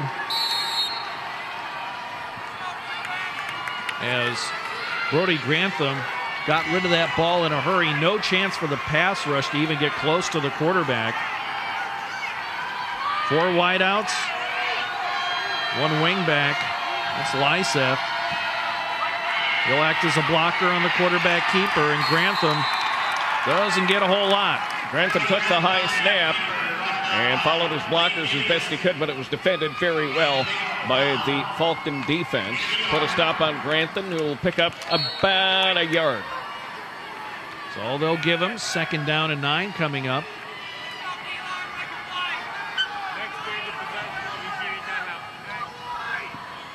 Play coming in from E.J. Drake. Brings it in from the sideline. Number 32. He'll split out. There's one of the wideouts to the right side, 2 out to the left. Ryder Grantham in motion. They'll fake it to him. Brody Grantham keeps it. Ace up with the tackle. Short gain on the play. Just wrapped himself around the legs, got as low as possible, and brought down Grantham, who has struggled on this drive. A very good runner, but he has been defended very well by Faulkton. Third down and long. 8 yards to go coming up for the Chargers. Bringing in the play will be Ben Coisty, senior wideout. Empty backfield. Man in motion, Neiman. They'll fake it to him, throw the pass over the middle. It's caught to Ryder Grantham all the way to the 20. First down, Hamlin. Couldn't get the run going, couldn't establish anything there. And keep in mind that Brody Grantham, a very good passer, only with 77 attempts on the season going into this one. Ryder Grantham carrying the ball, diving down a little bit for it, but able to get the reception. First and 10, Hamlin at the Faulkton 21. Nice conversion on third down by Hamlin. They are on the march deep in Trojan territory.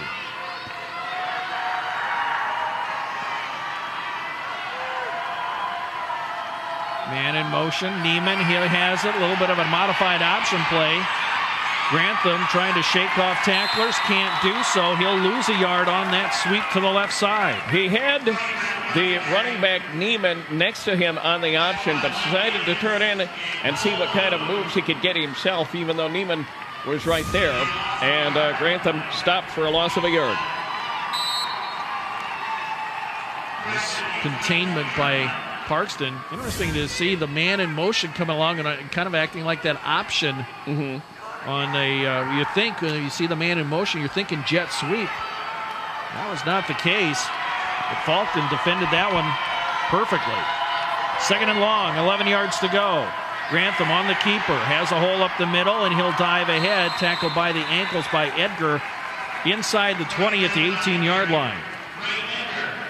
Grantham just taking the ball, going to call his own number on there, and gets 3 yards in the process. So put the ball at the 18. It'll be third down. They've got about 7 to go. And time wasted a little bit here in a quick-moving second quarter. 4:23 to go. Plenty of time to get in, but it is late in the half. Both teams 2 timeouts left.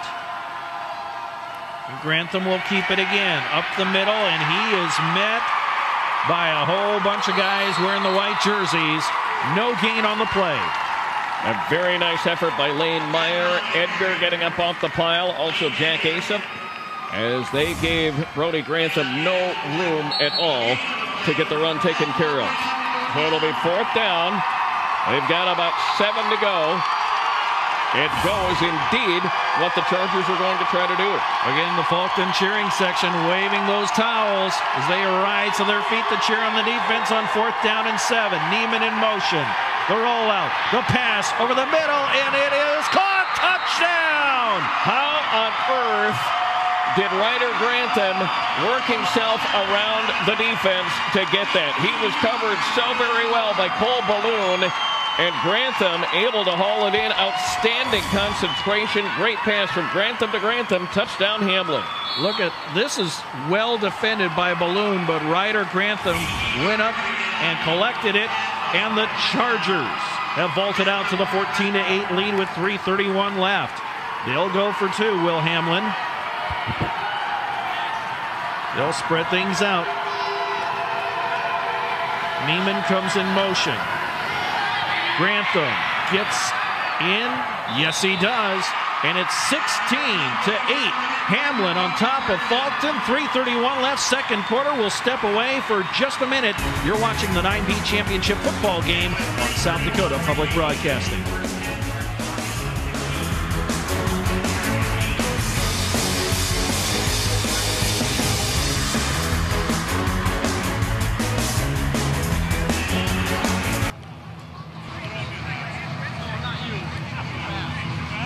And welcome back to the Dakota Dome from Calling All Sports. I'm Mike Henriksen along with Steve Toome and Gary Ellenbolt from South Dakota Public Broadcasting. Yesterday there was not final totals, but a near record certainly, and it may be a record for a 10:30 game on a Thursday. This morning, both of these schools have traveled very well, and what you always find in the 9-man ranks, not only do the schools travel well, but their conferences come along with them, and we've got a great crowd on hand here at the Dome on this Friday morning. Boys? Thank you, Mike. Indeed, a great crowd here on hand at the Dakota Dome. We had a great crowd yesterday afternoon and last night as well. Good to see people turning out. Bitter cold outside, and where else would you rather be but inside the nice warm Dakota Dome watching some great football action. You know, there are states who play their state championship series outside, and you know, this just has to be a brutal thing to think about. Brody Grantham gets set to kick it off for the Chargers. The squib kick down the middle of the field, and it will be Asap going to a knee. He's automatically down as he collects it at the 17-yard line. He was just trying to hang on to the football, and he came up with the ground ball, so to speak. It was on his knees, and as soon as the ball got to him, that was going to be the end of the return. Ball at the 17-yard line. First down and 10 for Faulkton area. Their attempts on the day, 18 rushing attempts for 69 yards. They are 1 for 3 passing, 12 yards there, a total of 81 yards in 21 carries. And as far as Hamlin, 24 offensive plays for 135 yards. Weisler on the ground, into the middle, gets maybe a couple, if that. Trying to run into the interior of the Hamlin defense. And again, having none of it, Cale Stieg on the tackle. A couple of other Chargers helping out as well. Gain of a couple. Second down, 8 to go, 3:10 to go in the half. Plenty of time for Faulkton. They do have 2 timeouts to work with, so they don't necessarily need to be in any sort of hurry. 2nd and 8. Pistol set. Ace up the back behind Beidler. Beidler's going to keep it. Escapes Lyseth. No, he doesn't. No gain on the play. Kristen Lyseth getting into the backfield very quickly and not letting Beidler get a chance to cut inside. It will remain 8 yards to go for the first down, except now it's third down. This play by Lyseth, just grabbed onto the jersey, pulled the ball carrier down. 2:20 and counting. Third and long for Faulkton. They've got 8 yards to go. Put a couple of receivers out to the left, one out to the right. And a penalty flag down. And this is going to be a delay of game.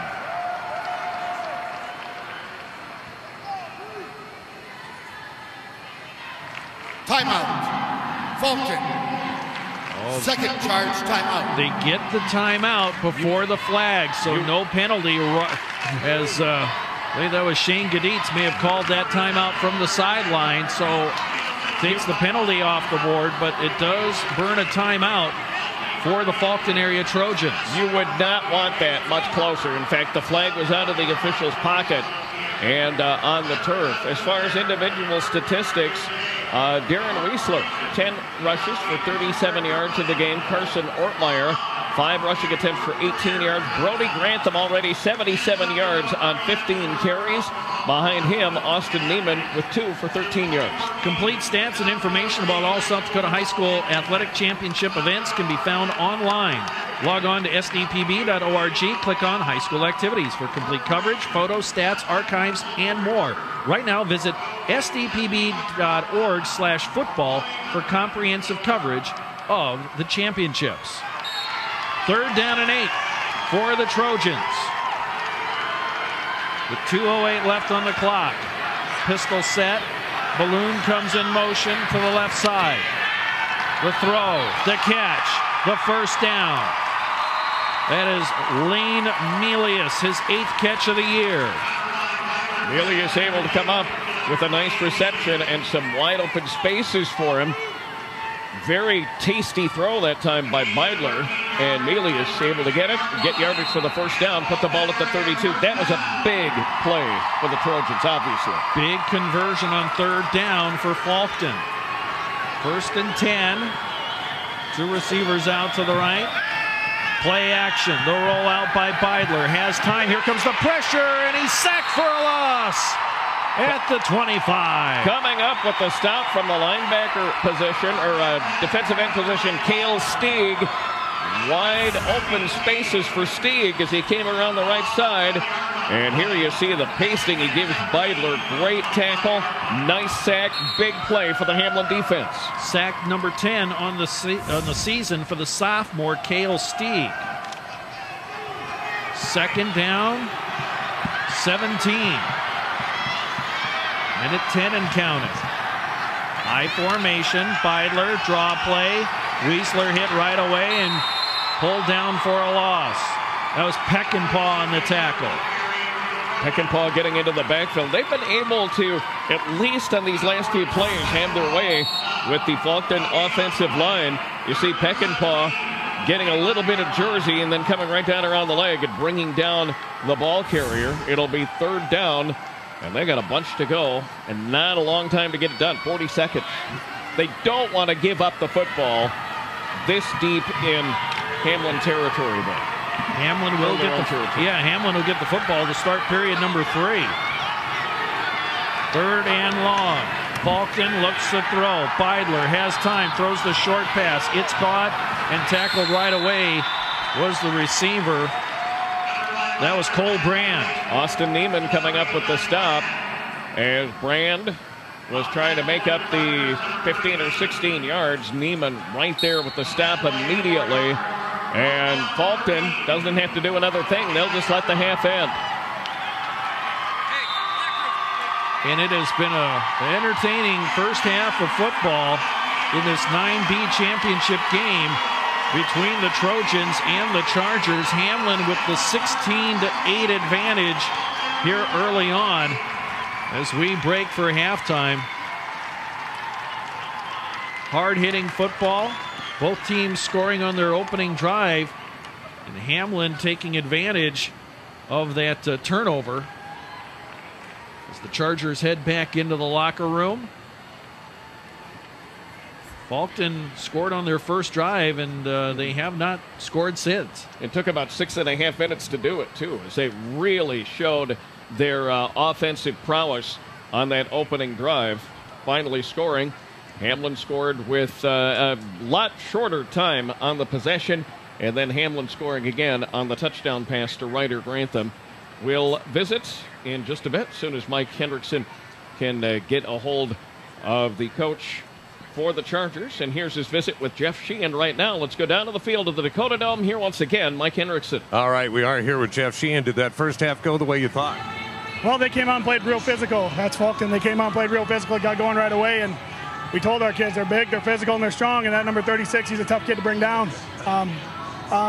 We hope to do a little bit more. We killed ourselves with penalties. I mean, we gave them, we hold them on a couple plays, get a couple face mask penalties, false starts. We're shooting ourselves in the foot. We'd like to have one more in the end zone at least, but, going into halftime with a lead is always a good thing. All right, thanks, Coach. Good luck second half. Jeff Sheehan, the head coach, and we're back with some awards to the Dakota Dome. You're watching high school football coverage on South Dakota Public Broadcasting.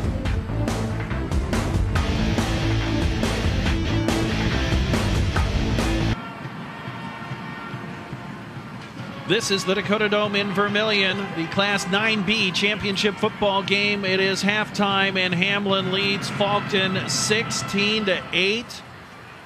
Just a great football game, 9-man football game so far here at the Dome. Things getting underway in a pretty quick-moving first half. Great opening drive. An outstanding opening drive, and that's how 6 minutes plus of football, offensive football, capped with the touchdown. But coming right back, there is Brody Grantham able to step into the end zone, gets the 2-point conversion. Here's the second touchdown pass. That was to Ryder Grantham. And he did a great job getting that ball away from the defender. Yeah, great thrown ball there by Brody Grantham, who came into this game with 12 passing touchdowns. That's number 13 on the season for him, and stats generally pretty even. They really are. Taking a look at things, 101 rushing yards for the Chargers, 34 through the air, total of 135 yards. They have not fumbled or lost a fumble. 4 penalties, 20 yards, a couple of those are the face mask variety. And the time of possession really even as well, just 1 minute 4 seconds in favor of Faulkton. The Trojans 64 yards on the ground, 29 in the air, total of 93 yards. They did fumble once and lost it. They've had 2 penalties, total of 15 yards, and the time of possession again at 12:32. Individual statistics go this way. Darren Weisler for Faulkton, 11 rushing attempts for 37 yards. Carson Ortmeyer, 5 carries for 18. Jack Asif with 2 and 11 yards and a touchdown. Cole Balloon had a rushing attempt for 1 yard. Passing, Beidler, 3 of 5 for 29 yards. His longest a 13-yarder. And in the receiving, Melius with 1 catch, also Balloon and Brand. As far as the individual folks for the Chargers, Brody Grantham, 15 rushes, 77 yards and a score. Austin Neiman, 2 for 13. E.J. Drake, 9 yards on 1 carry. Ryder Grantham had 3 carries, 2 yards. Brody Grantham, 2 of 3 passing. Ryder Grantham with both completions, 34 total yards and a touchdown. He's also had 1 punt return for 12 yards. Chance Popham, the leading tackler for the Chargers, 6 assisted tackles. And Carson Ortmeyer with 9 tackles for Faulkton in the first half. Good first half. Yes, indeed. We'll be back with more from the Dakota Dome in just a moment. This is the Class 9B championship football game on South Dakota Public Broadcasting.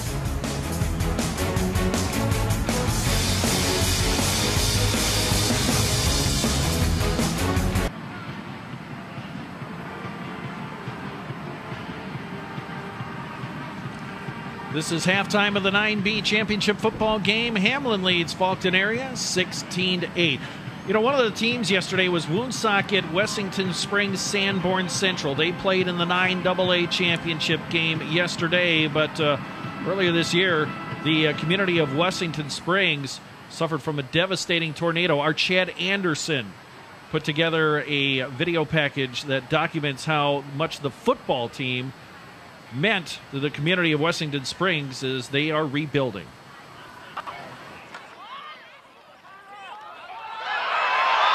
Last Saturday night, on a crisp November evening, the Blackhawks from Woonsocket, Wessington Springs, Sanborn Central advanced to the 9AA championship game by defeating the Wildcats from Kimball White Lake. That moment was more than a victory on the football field.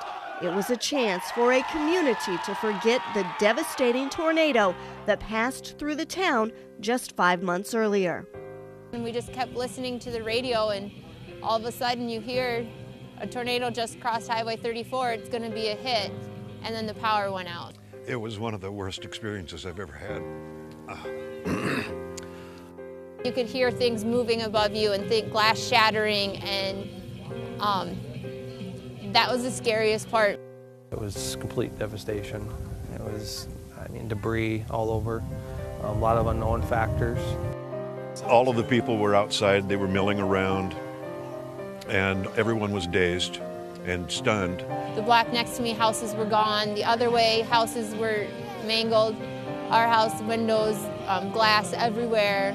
We had 2 coaches that lost their house, and we had another player, one of our players, sophomore player, they've had to evacuate, leave their house. They had to live, in a camper and stuff. Governor Dugard came in and brought the South Dakota Army National Guard with him, and they closed the town down, and then they helped with all the cleanup, and when they left, our town was ready to be rebuilt again. This neighbor's house might have been gone, but they were helping their neighbor pick up the pieces that were left from their homes. It was an unbelievable sight, and kind of what I firmly believe is Wessington Springs. Even those kids from Woonsocket and Sanborn that did not have maybe even ties besides knowing us, they came over here and we did a couple of days of cleanup where we just walked in different places and cleaned up, and they were more than willing to help do that. In all, there were around 50 homes and businesses directly affected by the June 18th tornado. Despite the widespread devastation, there were no casualties, just some bumps and bruises, which is directly attributed to the swift action of emergency responders. We all call them the local heroes because they did so much prior to, during, and following the tornado that they are responsible for saving lives. A lot of really good things were done by a lot of really, really good people. 5 months later, homes and businesses have been rebuilt and others are under construction, which has helped with the healing process. On this night, the town wasn't thinking about that terrible evening in June. They came together once again to help support their football team. In a small town, your high school teams are kind of what bring a community together.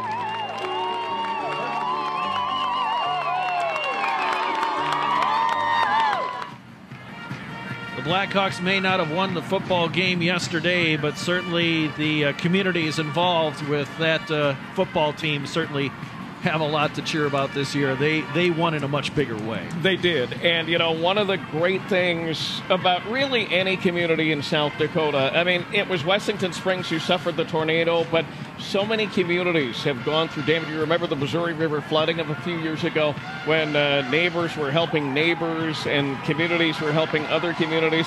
That's just what South Dakota is all about, and what a great thing to have a high school team to rally around and kind of forget your troubles for a couple hours. And for that short time you're at the stadium, at the ballpark, at the rink, wherever you happen to be, that gets to be the most important thing in the world for you. It is halftime here at this championship game. It is Hamlin leading Faulkton by a score of 16-8. Been in a very, very good 9B football game so far. Again, we looked at the stats earlier. Time of possession, pretty even. Total yards, Hamlin with an edge of about 40-some yards there. But Faulkton had that great opening drive.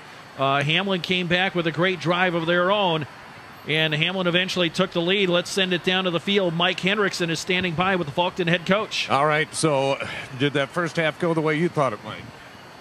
Well, of course, we wanted a little more out of it, but we played pretty well. I think we settled down now and started playing a little bit, but we got to get our offense going. We had a great first drive where we came out and did everything we were hoping to do, and now they've settled in a little bit, and so have we. So we got to start making some plays. We got to make some adjustments up front, and their defense is everything that's advertised. What type of adjustments up front? Yeah, we just got to make sure we start taking care of the line of scrimmage. That's one of our keys all year long, is to win the line of scrimmage. And right now we got to step up a little bit up there, and we got to make some plays on defense too. We've got some fourth downs, and we haven't got off the field. All right, thanks, Coach. Best of luck second half. Thank you. You bet. And so at halftime, it is Hamlin on top of Faulkton area, 16-8. We're back with second half right after this timeout on South Dakota Public Broadcasting.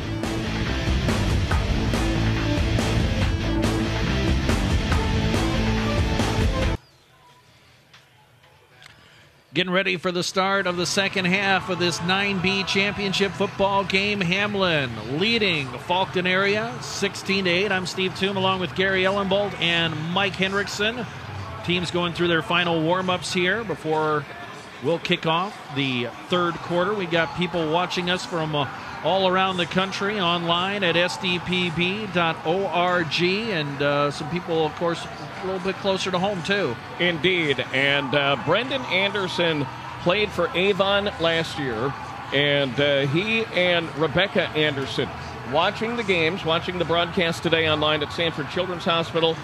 Brendan played for Avon last year. He is currently having some health issues, battling leukemia. We want to wish the absolute best to him as he recovers, and some great doctors and medical personnel are going to take good care of him. So Rebecca and Brendan, thanks for watching today, and we hope to do this broadcast justice. Please do enjoy the game and the weekend and feel better very soon, Brendan. And don't forget, you can purchase a DVD copy of any of the high school football championships games by calling 1-800-456-0766, or you can go online at sdpb.org, click on Shop.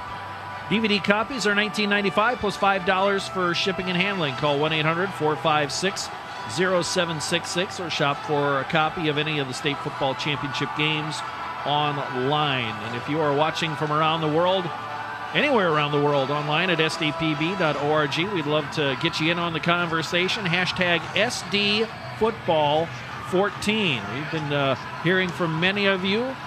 We have people in Indianapolis, San Francisco, down in Arizona watching us. And we'd love to hear from you, too. And found out that we have really had a nice increase in online viewership between the championships from last year to this year.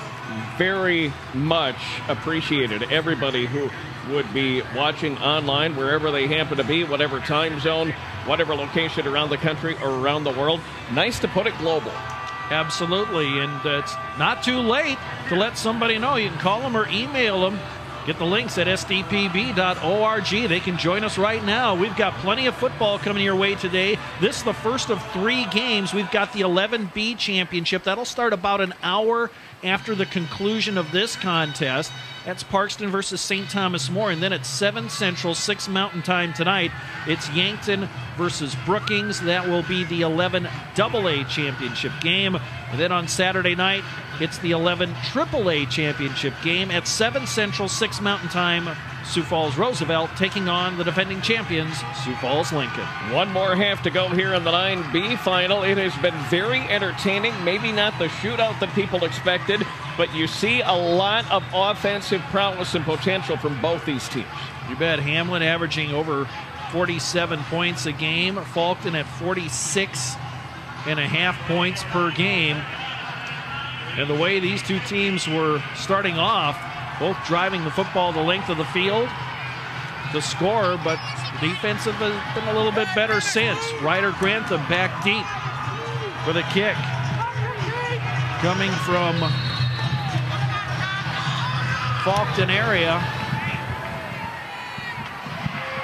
And we are underway with the third quarter. Ryder Grantham corralled at the 36-yard line. He took a couple of pretty good shots before he was brought down. That was Jake McLeod.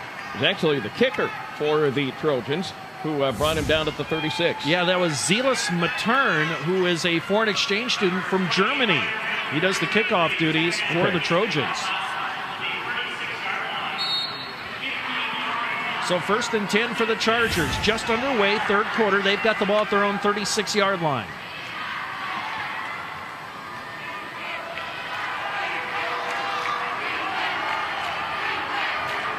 Spread formation, 3 wideouts to the right, 1 out to the left.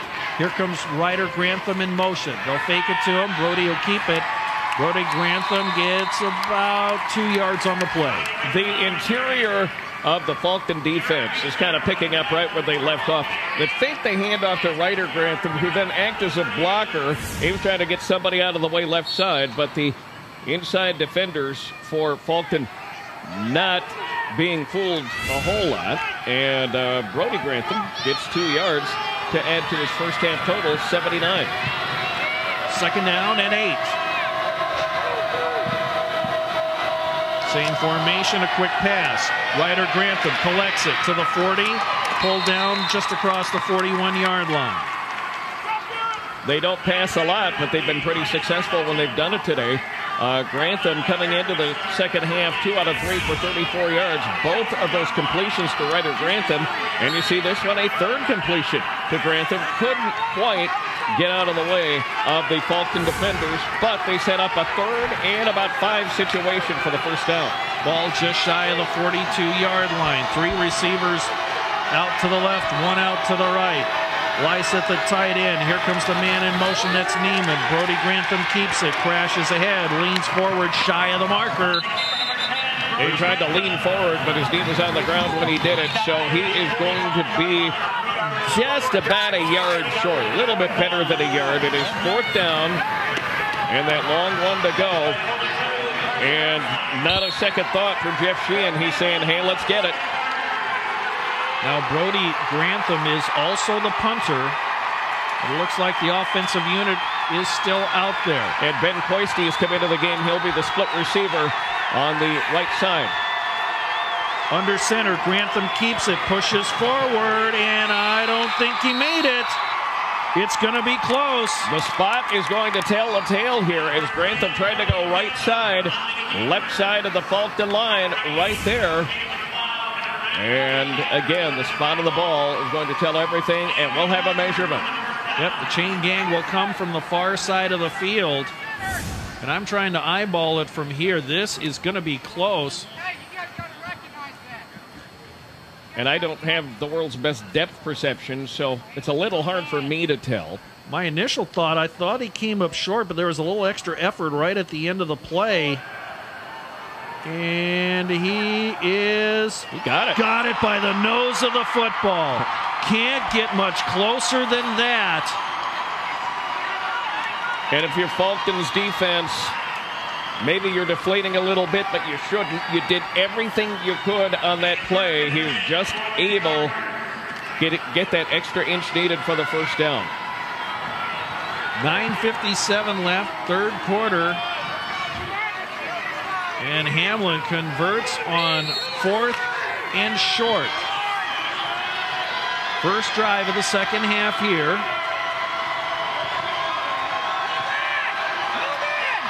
Neiman comes in motion. They'll fake it to him. Roll out the long pass.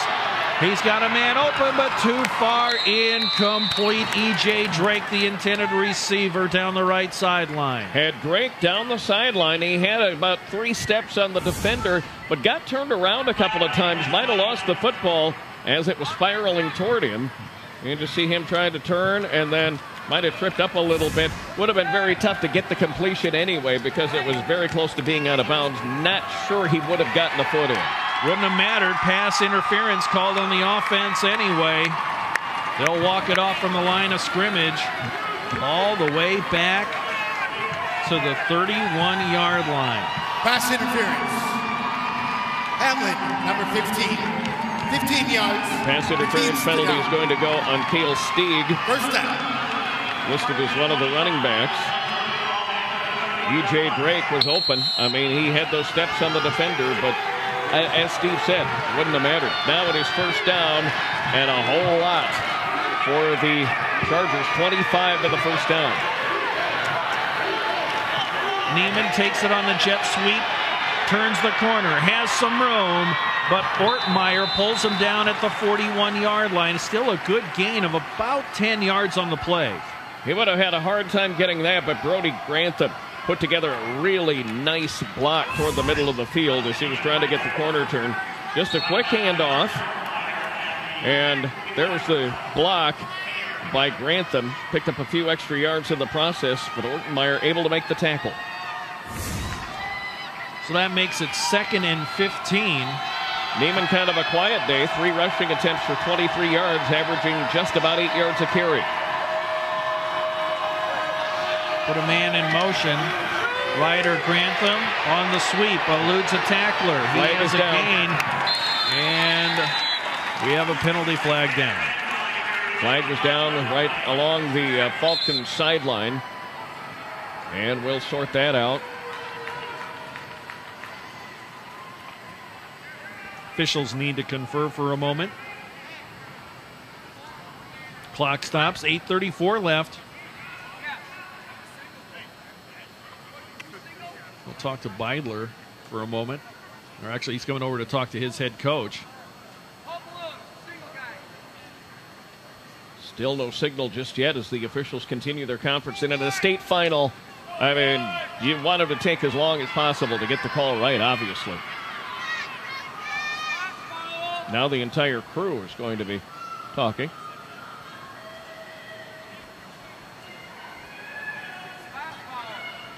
Mitch Johnson, our referee today.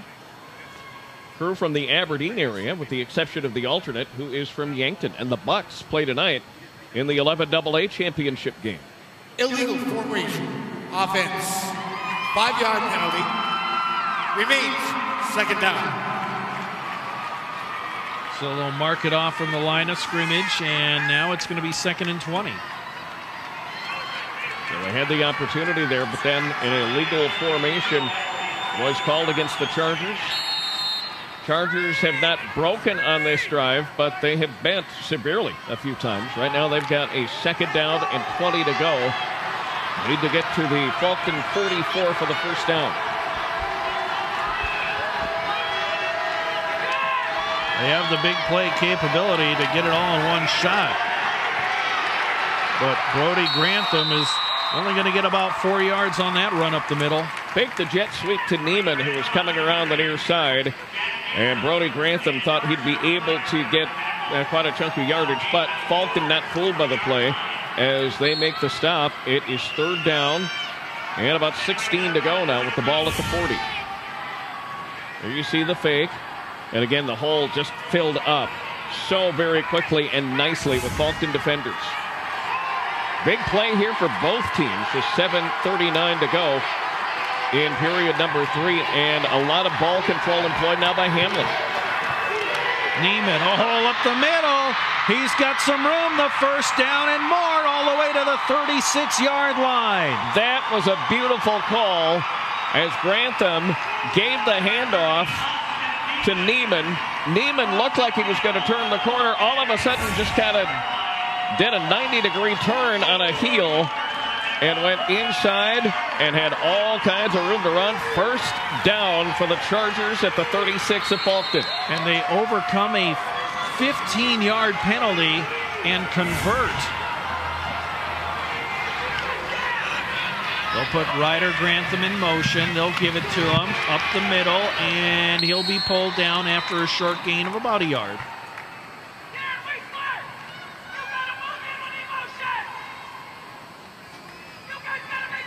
Seven minutes left to go, quarter number 3. And they have had the ball all 5 minutes of the third quarter here. Shades of the Faulkton opening drive, where they took about 6 minutes to score.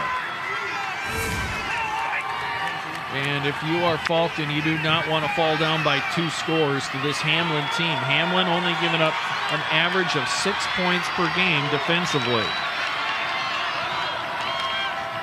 Neiman the handoff, has a little bit of a seam, but he's pulled down after a short gain. Went inside, cut back outside, and waiting for him was Lane Meyer off the defensive line spot for the Trojans. Picked up yardage to the 32-yard line. It'll be 3rd down. They've got about 6 to go. But Hamlin's been in worse today and gotten out of it. Getting another look at the play. Had the running lane there, but a nice tackle by Faulkton. Number 75, Lane Meyer. 6 minutes left to go in a fast-moving third quarter. Hamlin leading and driving. Play action. Field is open. Brody Grantham slips a tackle, stays on his feet, and he's close to that first down marker. That's a play that obviously the Chargers love to run. They've done it several times today. That time some wide open holes cleared out. Did the fake to Ryder Grantham. Here comes Brody Grantham diving forward, getting the first down, and Hamlin continues to move. They have had the ball for half this entire quarter in 15 seconds, and a timeout called. Faulkton. Yep. First charge timeout. Coach Shane Gadit's not happy with his defense. He was signaling for the timeout from the sideline as Hamlin has been driving, and I tell you what, they converted on that 4th and short. They had the 3rd and long they converted on, and they converted on another 3rd down here. And this is a critical juncture of the game with Hamlin up by 8 points and methodically driving down the field. And Hamlin's defense has been very good today. Just one touchdown for Faulkton, and as you mentioned, they've only given up or averaged 6 points a game given up on the defense. So they have had a good season, and they know how to put people away when they need to do it.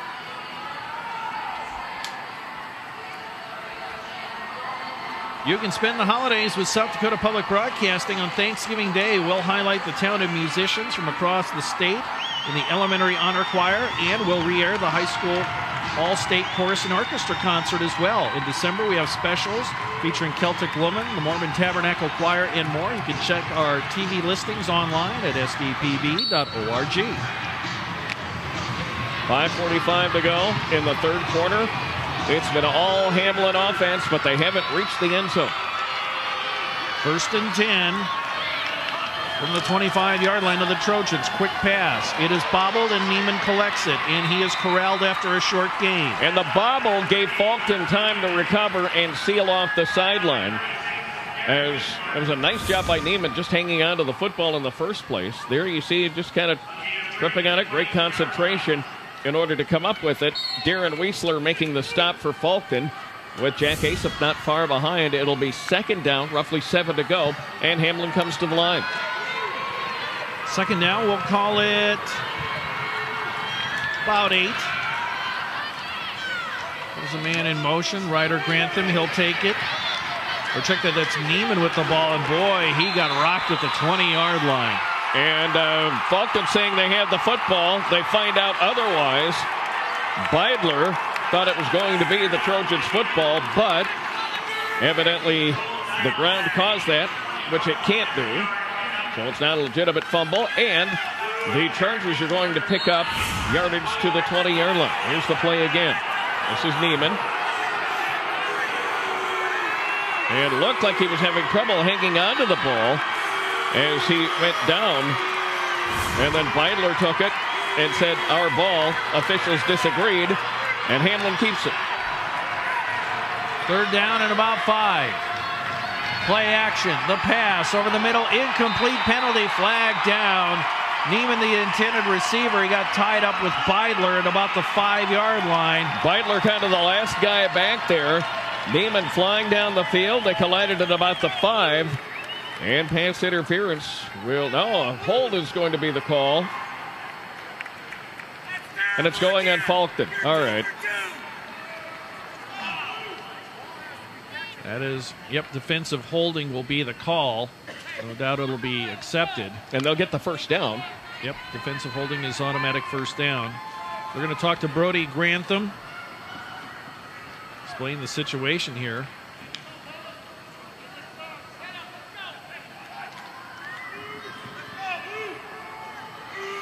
Holding, number 5, White. 10 yards. Result, first down.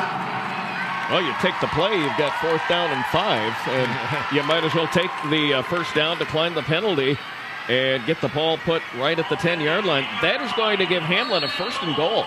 Put the ball right at the 10-yard line, so they've got 4 plays to score. They have had the ball again this entire third quarter.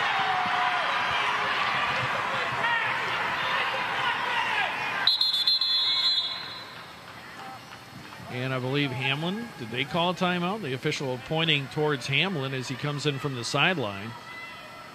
I don't think Faulkton did, because they'd be down to 1. And the officials... Unless they saw something with the clock. Please reset the clock to 4:18 seconds. So 15 seconds went off the clock that shouldn't have. And then the clock will start with the snap of the football. So we'll reset. Hamlin will get the play. Brody Grantham had a chance to run over to his sideline, get the play directly from his coach.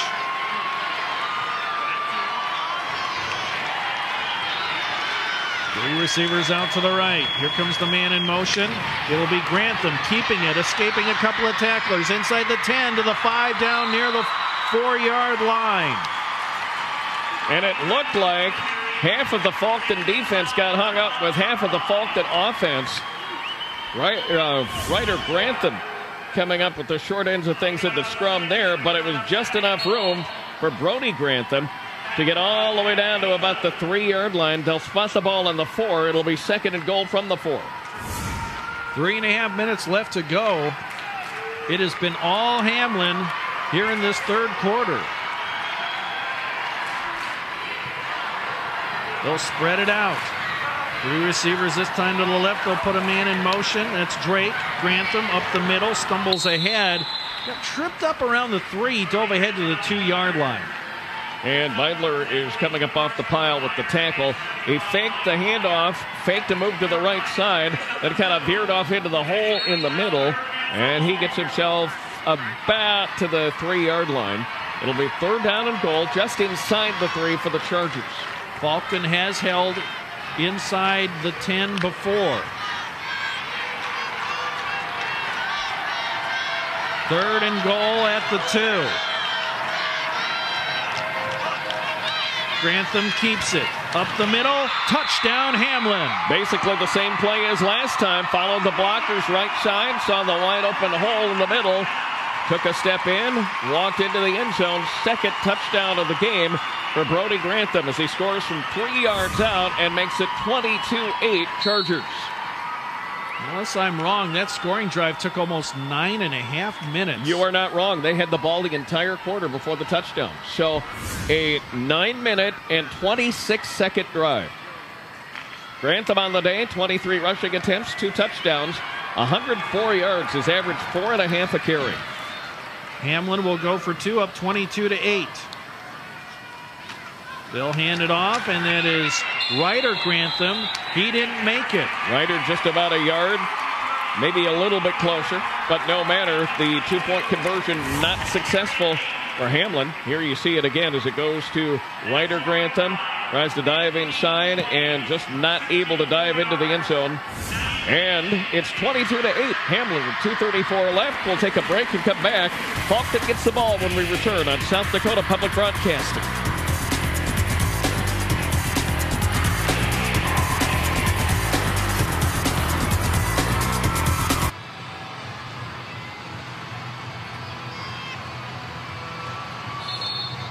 And welcome back to the Dakota Dome. From Calling All Sports and SportsMax Radio, I'm Mike Henriksen, along with Steve Toom and Gary Ellenbolt from South Dakota Public Broadcasting.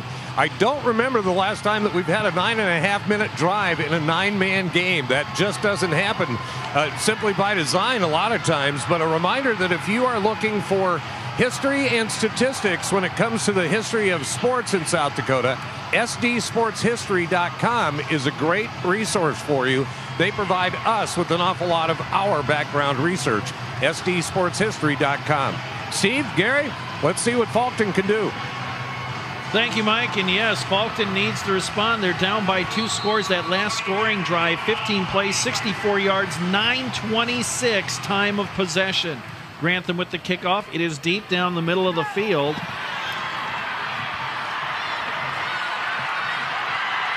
Collected by Faulkton. That was Aesop on the return, and he'll get it out across the 40 to near the 42-yard line. A deep kick. Aesop took advantage of that to get himself some nice yardage. Went moving up the field and getting to about the 42-yard line for a first down for Faulkton. There you see him come, holding on to the ball tight. Comes left side, dodges a couple of tacklers, but then slowed down enough for the rest of the Chargers to come up with the stop. It is first down for the Trojans.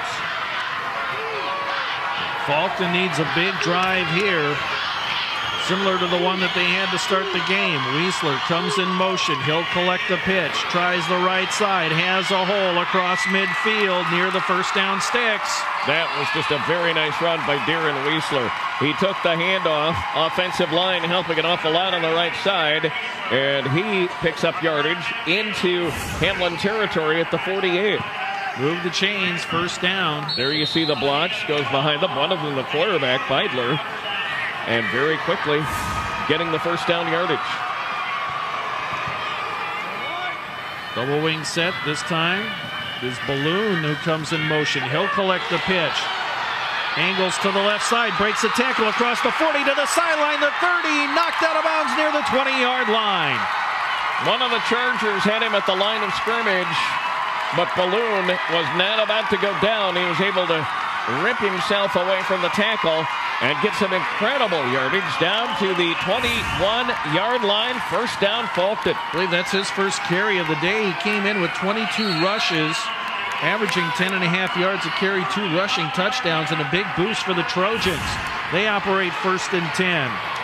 Weisler tries the right side, breaks a tackle into the pile. He'll get about 5 yards when all is said and done. If Faulkton is doing on this drive what they've been doing all day, but they're a lot less methodical. I mean, they've been almost machine-like through the game, but now you just see some intensity. You see plays that they can make, but they do it with a lot more movement, a lot more snap, if you will. Second down. We'll call it 4. They officially give him 6 on the last game. This is Ortmeyer up the middle, a big hole. He'll be inside the 10. That's a first down for the Trojans. Basically went straight ahead as he headed south toward the end zone. Ortmeyer, very tough guy to bring down, and he proved it there. It'll be first and goal for Faulkton. There's Ortmeyer's run, and a fine run it was. The tackle again made by the Chargers and Chance Popham. Oh, misdirection play did not work at all as Aesop was swallowed up right away. E.J. Drake. E.J. Drake, Brody Grantham in the area, and just nowhere for Faulkton to go. And it seems like when Hamlin has its back against the wall, that's when they seem to come up with a big play. And they have been able to do that for the better part of the day here. 35 seconds and counting left in the third period. Maybe the last play of the quarter. I formation. Weisler, the deep back. Here comes a man in motion. That's Cole Balloon. Double play action, throws, and it's intercepted inside the 5-yard line. It's Neiman. Neiman out to the 30. An ill-advised pass by Beidler. And the only jersey right there, powder blue in color. Beidler looking to get somebody to the end zone, and right where he needed to be was Neiman. Neiman comes up with the pick and comes up with a beautiful run afterward, giving the Chargers the ball at the 32. Heartbreak city for Faulkton as they were driving in the red zone, but they come away with no points. 13 seconds left in period number 3. Hamlin operates first and 10 just outside their own 31. The quick pass, and it is going to be somehow caught. No, incomplete. I thought that Grantham had it as well. Ryder from Brody. And let's take a look at that interception again as Neiman coming up with the pick to stop the Faulkton momentum on the drive, and they had a lot of momentum going on. Yeah, Faulkton had a great drive going. There's the play action, and there you see, look at Neiman drift over there, as that was McLeod, the intended receiver, but he was double covered. just stepped right in front of him and made the play. And now a 2nd and 10 situation, maybe the last play of quarter number 3. Ryder Grantham comes in motion. They'll fake it to him. Big hole up the middle for Brody Grantham. He'll make it to the sideline across midfield. Gets past Asap. Down to the middle of the field. No one will catch him. Will end the 3rd quarter with a Hamlin touchdown. That is the kind of thing that Brody Grantham can do to a defense. And think the handoff. He had the beautiful hole, took it himself, had Asap to beat, and was able to put just a tasty move around Jack Asap, and comes up with the score. That's a 58-yard touchdown. And in about 13 seconds, Hamlin flips the field and flips the scoreboard. With Faulkton looked like they were driving for a touchdown.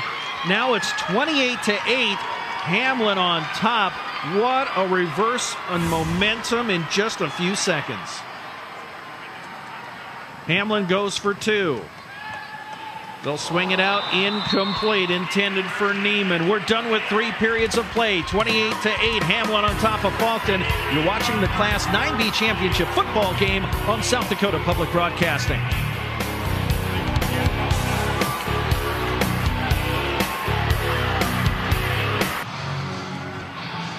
Back at the Dakota Dome, I'm Mike Henriksen from SportsMax Radio and Calling All Sports, along with Steve Toome and Gary Ellenbolt. And guys, you called it. There was a sense of urgency and a sense of energy on that Faulkton sideline during that last drive. They knew that their backs were up against the wall. But after that turnover and the subsequent touchdown, they're going to have to go a long way to get some of that energy back. Let's send it back up to the booth for quarter number 4. All right, thank you, Mike. Couldn't agree more. The pendulum swinging radically from one side to the other as Faulkton driving down the field, turns it over, and 13 seconds later, Brody Grantham scores again for Hamlin. Now it's a 20-point advantage for the team in blue. Kickoff down the field. Balloon, it skips by him. He collects it at about the 4. Trying to race to the right sideline, and he will be tackled at the 10-yard line. Neiman with the tackle for Hamlin. Neiman is having himself a heck of a second half. He had the interception and made the big play there and trapped Faulkton deep in its own territory. You'll put the ball at about the 5-yard line. This is what kind of day Brody Grantham's having, by the way, as you see the replay of the kickoff return. Now here comes Neiman, and able to just get enough to bring down the ball carrier. Brody Grantham, 24 carries, 172 yards, 3 touchdowns. An amazing day. But we've got an entire 4th quarter to play. Faulkton has it 1st and 10. They'll go to the ground, and Weisler, and he cannot escape. Stieg, who tackles him at the 10, probably lost a yard on the play. The defensive end, Stieg, coming around the line. Not seriously blocked. He rolls to his left, or to his right, and able to get the ball carrier. And Faulkton will lose a yard. And Hamlin, now the fired up squad with the momentum, with 11:29 to go in the game. 2nd and 11 for the Trojans. Beidler in the pistol formation, wants to throw. Has time, steps up, pocket collapse, throws, and incomplete. And Stieg got his arms around his legs and brought him down just as he was throwing the ball. Might have thrown the trajectory off just a little bit there. Long, loud incompletion, if nothing else. It's 3rd down and 11. Cole Brand, the intended target. Get another look at this one. Steps up in the pocket. He's being tackled right when he releases the football. 3rd down and 11. For the Trojans. At their own 10-yard line, they're down by 20 points.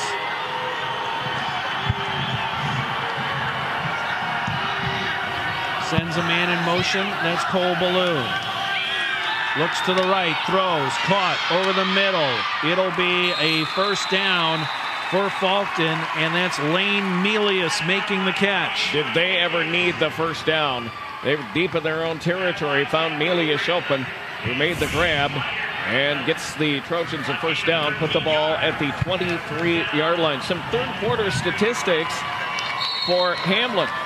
15 first downs in the game, 35 carries for 236 yards, averaging 6.8 per play on 41 offensive plays for 277 yards, 35 for 139 for Faulkton. Pistol set, balloon goes in motion to the left. Low snap, Beidler has time, throws, caught. That is Melius again, and he will get out to the 34-yard line. That's a first down for the Trojans. And Melius taking a couple of hard shots from Hamlin defenders, able to bounce a little bit. You see the play developing with Balloon in motion. There's the quick pass. Melius right there, bounces off one, bounces off another, but can't keep his footing after getting hit by Brody Grantham. And he stopped. But another first down for Melius and the Trojans at the 34. Out of the pistol set, Weisler tries the right side, lost a yard. And coming around that left side, coming up with the stop was Tristan Lyseth as he moved from the end spot, able to come up with the tackle and slow down the momentum of Faulkton just a little bit. You can see the sense of urgency, not only in the Faulkton sideline, you can kind of feel it in the fans, but also the offensive unit here too, knowing that time is a-wasting. 2nd and 11. Balloon comes in motion again. Low snap. Beidler throws and has a man. That is Cole Balloon. He's shy of the first down marker. Gain of about 9 on the play. Nice job by Beidler to pick up that low snap. Keep his concentration. Again, he has to go down, field it. Looking at Balloon. Throws the pass. Nice over the left shoulder catch by Cole Balloon. 155-pound senior. That's a situation when it's really important that you run the route you're told to run, because that way the quarterback can still find you in just such an emergency. Weisler will gain the first down out near midfield, move the chains for Faulkton. You know, the Trojans are 3 scores behind, but they are playing like this game is still theirs to win if they can get it done, and they've got plenty of time. 9:15 to go. You see Weisler with a very nice run there, and then falling forward for the first down and a little bit more. Ball's at midfield, just a bit outside the Hamlin territory. And Beidler on the year completed 71% of his passes as he'll drop back. Pump fake, pocket collapses, throws, intercepted again. That's Neiman. No one's going to catch him. Touchdown, Hamlin. And again, Neiman right where he needed to be. They threw it toward the sideline. And Neiman able to put it right between the 3 and the 0 on his uniform. Off he went. Nobody was going to get him, and they didn't. It is a touchdown for the Chargers. There you see the pass. Beidler coming right side. Penalty flag is down, however. You see that at about the 47-yard line. Here's Neiman's run. Looking around, make sure nobody's gaining on him. Nobody did. Really, nobody could. And chop block against Hamlin. No touchdown. Now, this may have been on the return. If it's on the return, they'll keep the football. Oh, it's going to be a chop block against. They initially signaled Hamlin. Right. Now they're signaling that it's against Faulkton. Here is Mitch Johnson. Clipping. Faulkton. Penalties decline. Result is a touchdown.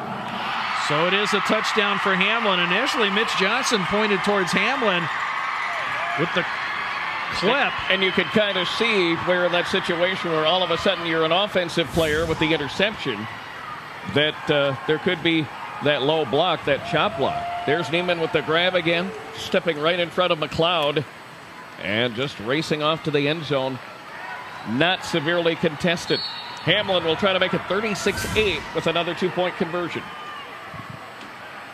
Brody Grantham will put a man in motion, but he'll keep it himself. He'll dive ahead. He leans forward. No, he did not make it. His knee was down at the 1-yard line.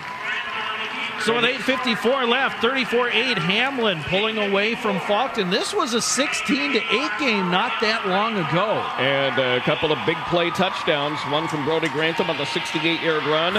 And now Neiman coming up with the interception and the return for the touchdown. Neiman having a nice day defensively with 2. And he goes 45 yards for the touchdown. Here are some notes from Twitter. John Andrews saying finish it, Chargers.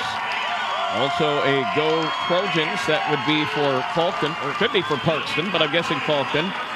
And a tune in from Eglin Air Force Base from Jenna Lynn Wilson. Eglin Air Force Base in Florida. Jenna, first of all, thank you for your service. And to all of you, thank you very much for watching and following along on social media, too. And there you see the hashtag Hamlin versus Faulkton area. Of course, HML versus FNA. There you see the Charger faithful. Maybe starting to taste it a little bit. It has been done before. Big comebacks at a state final, but Hamlin's motto all year, as the coaching staff, Jeff Sheehan and others have said, finish. Hamlin last year was oh so close. Lost to a very strong Avon team, 24-22. This year, they want that 9B title, and they're in the driver's seat. That skips away from ASAP. That is a touchback once it crosses the goal line. So that will give Faulkton the football at the 20-yard line, which really not a bad place. The kick, a low line drive, and it just sailed past the Hamlin return team, or the Faulkton return team. Out it went, 20-yard line, first down Faulkton. They've got 8:54 to make up the 26 points. This is the 9th trip to the Dakota Dome for Hamlin. Of course, they lost last year, but they won 11B titles in 1989, 90, 91, 96. They lost the 11B title game in 92, in 82, and they lost the 11A championship in 1999. Weisler trying to turn the corner, runs into a couple of tacklers across the 25-yard line, steps out of bounds near the 28. Couple of the Charger defenders just kind of grasping around the shoulder pads, not getting terribly low, and it was an ability there for the running back to get away from them. There you see the play. Goes behind the blockers, then works around. One high tackle attempt, nothing there. Second one, and then finally driven out of bounds by a couple of the Charger defenders. High formation. Weisler the deep back. Ortmeyer at fullback. Beidler wants to throw. Quick pass. Balloon catches it at the 32. Tackled right away. Short gain, but enough for a first down as Drake makes the tackle in the open field for the Chargers. Just a quick pass to the left side, getting enough for the first down. And you know that the intended receiver, Balloon, had to be hearing footsteps as soon as he got there. Drake making the tackle right away. But again, a first down as Faulkton continues to move down the field. Might want to think about doing it a little faster, though.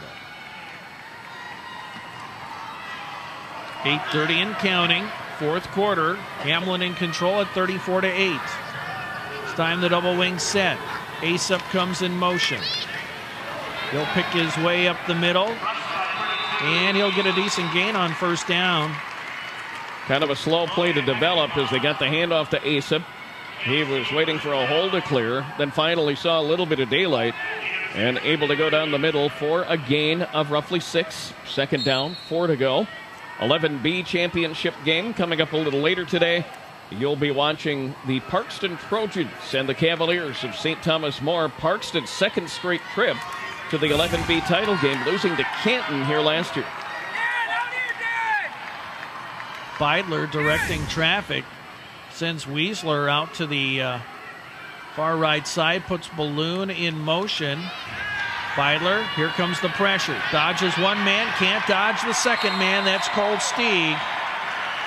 Loss of about a yard. And Stieg was able to take advantage of the somewhat slowed momentum from Beidler and make the stop. So it'll be second down. They've got about 5 to go, and a penalty is going to be called against Faulkton.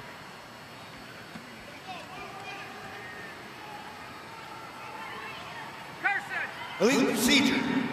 Offense. Decline. And please set the clock to 7 and 20 seconds. So it'll be third down.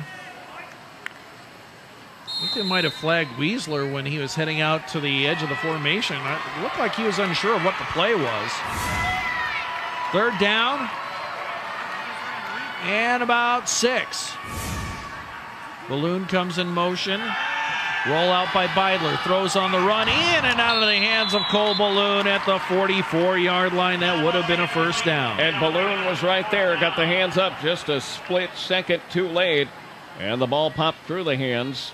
It goes to 4th down. About 5 to go.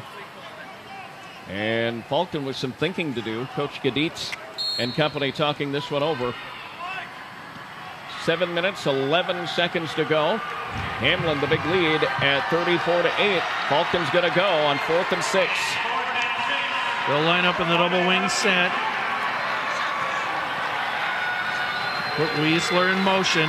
They'll fake it to him. The pass, and it is caught for a first down near midfield. McLeod, that's his first catch of the day. He'll have forward momentum to the 48-yard line. Move the chains. First down, Trojans. I don't know if the Hamlin secondary relaxed a little bit, thinking that McLeod wouldn't get the ball. But again, that's his first reception. There's the pass. McLeod there and had some room. And getting the first down, Trojans keep the drive going. Big pickup on 4th down for Faulkton. Approaching the 7-minute mark. Once play gets underway here in the 4th quarter. Balloon, he'll get about a yard, maybe 2 yards on the play, and that's all. Pretty nice defensive stand that time for Hamlin as Chase Poppin was able to come and make the stop for the Chargers. Just a gain of a couple, and it'll be 2nd down, about 8 to go. Cole Brand checks in. Looks like Weisler's going to head to the sideline for the Trojans.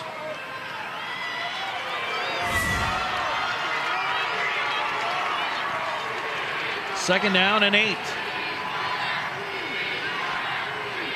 Balloon comes in motion again. Swing it out to him. He'll spin away from a tackler. Get across midfield. Dives ahead. Tackled by Brody Grantham near the 45-yard line. That was just a delicious spin move that he put on Neiman. Neiman tried to get his arms around him and make the tackle, and not quite able to get that done.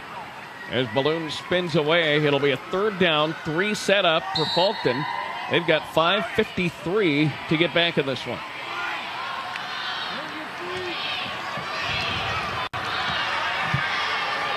They'll send Brando as a receiver to the right side. Weisler dots the I. They'll give it to him. Tries the left side. He will not make it to the first down marker. And coming up with the first down saving tackle, Brody Grantham. Continues a great game on both sides of the ball. Just would not let the play go any further. It'll be 4th down, yard to go. Trojans need to get it to keep going and probably to have a shot at winning here. They need to keep this drive going, and they need to find the end zone and hole. Yep, time ticking away, 5:10 and counting. Beidler actually came over to the sideline to get the play directly from his head coach. 4th down, about a yard and a half. Weisler, the handoff, and he will dive ahead. This depends on the spot. But from here, it's looking pretty good. As he came left side, Chase Poppin hung him up, tried to slow down the play's momentum. And we just have to see where the spot of the foul, or spot of the ball is going to be, excuse me. And they will move it and probably get a good measurement. From here, it looks short. It is short, and Hamlin takes over on downs. The Charger defense holds with 4:51 left in the 4th period. We'll take a timeout. Hamlin leads Faulkton 34-8. This is the Class B championship football game on South Dakota Public Broadcasting.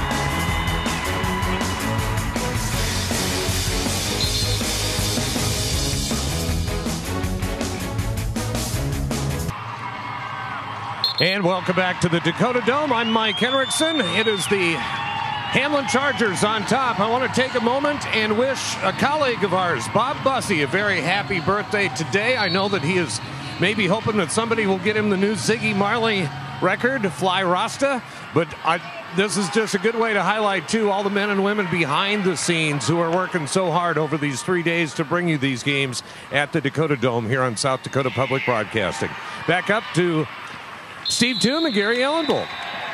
Thank you, Mike, and happy birthday, Bob. Indeed. As Brody Grantham takes that first down run, gets a couple of yards on the play.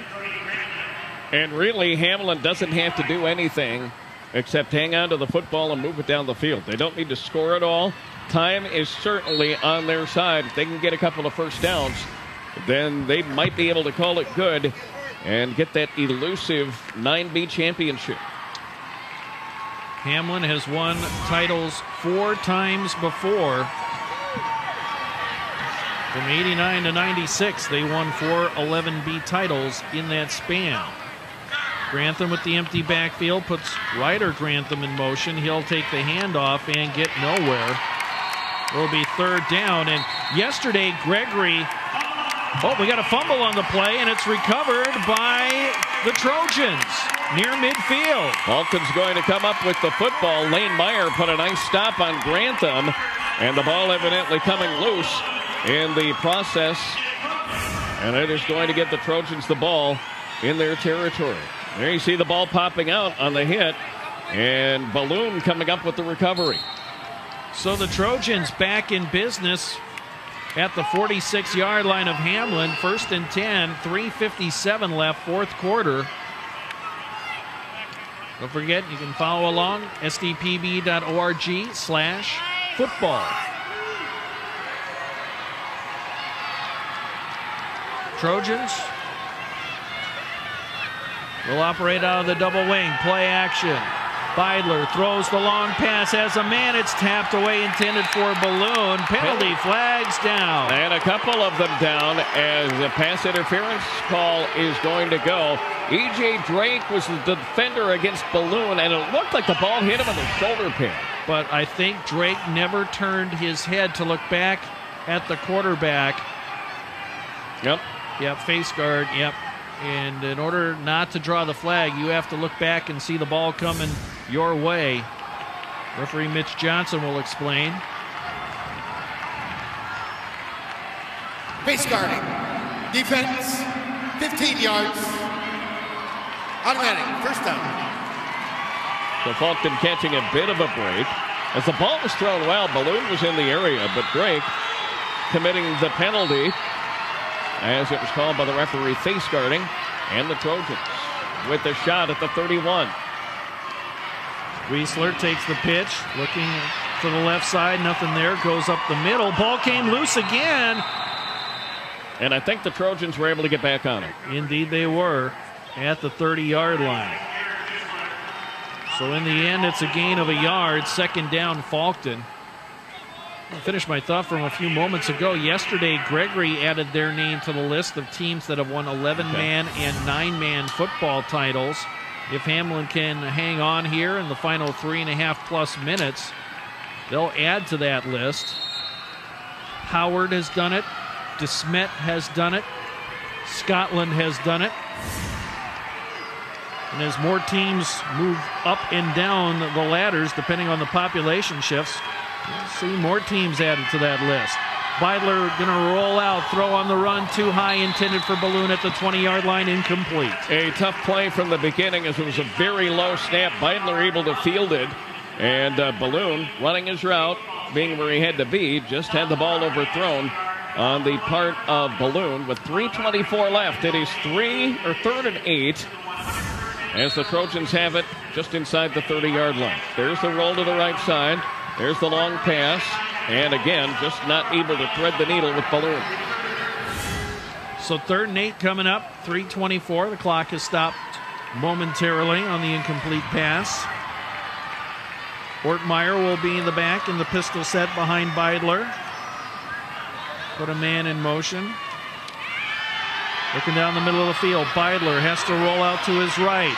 Directing traffic now, he'll tuck and run, and he will be contained at around the 25-yard line. Tried to roll right side. Grantham coming up with the stop. And well short of the first down. They've got a 4th down and 4 situation at the 25-yard line. Nice job by Brody Grantham on the tackle for the Hamlin Chargers, who are less than 3 minutes away from a state 9B title.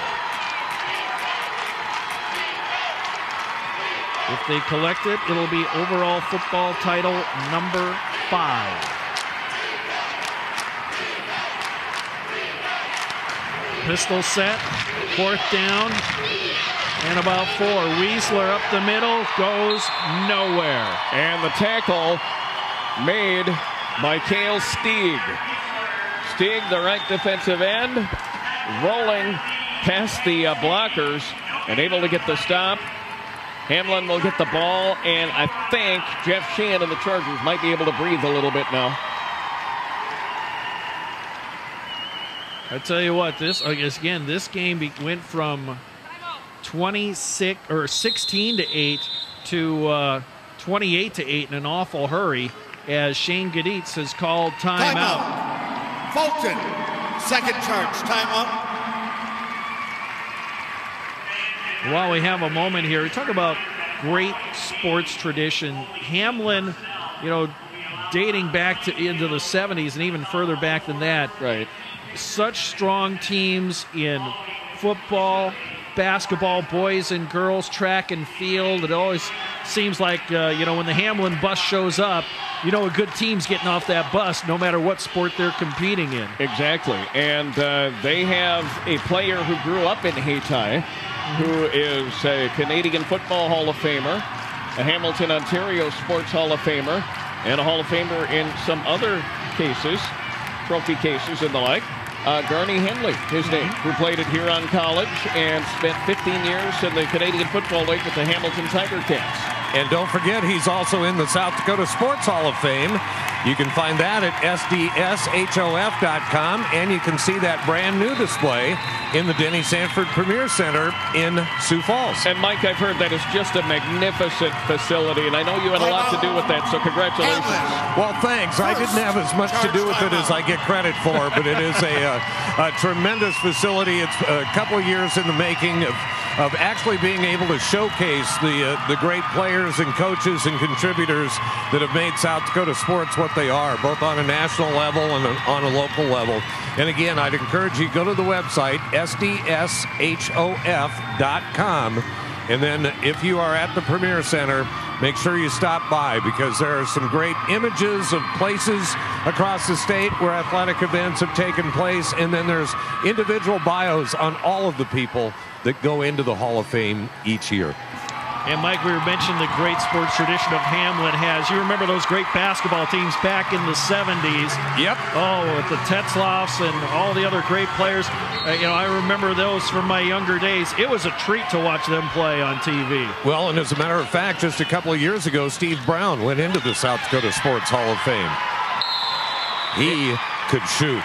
No idea how many points he would have scored if there was a three-point line back in those days. And that's one of the great things you get to talk about when you go to the Sports Hall of Fame there. And every town has got that guy, or maybe even that gal, that you think, oh, if only that person had a three-point line to shoot from back in the day, they could have scored X number of more points. Well, and Steve, you bring up a great point, too, because so many of now we're starting to induct more and more women. Women's sports is relatively new here in the state of South Dakota.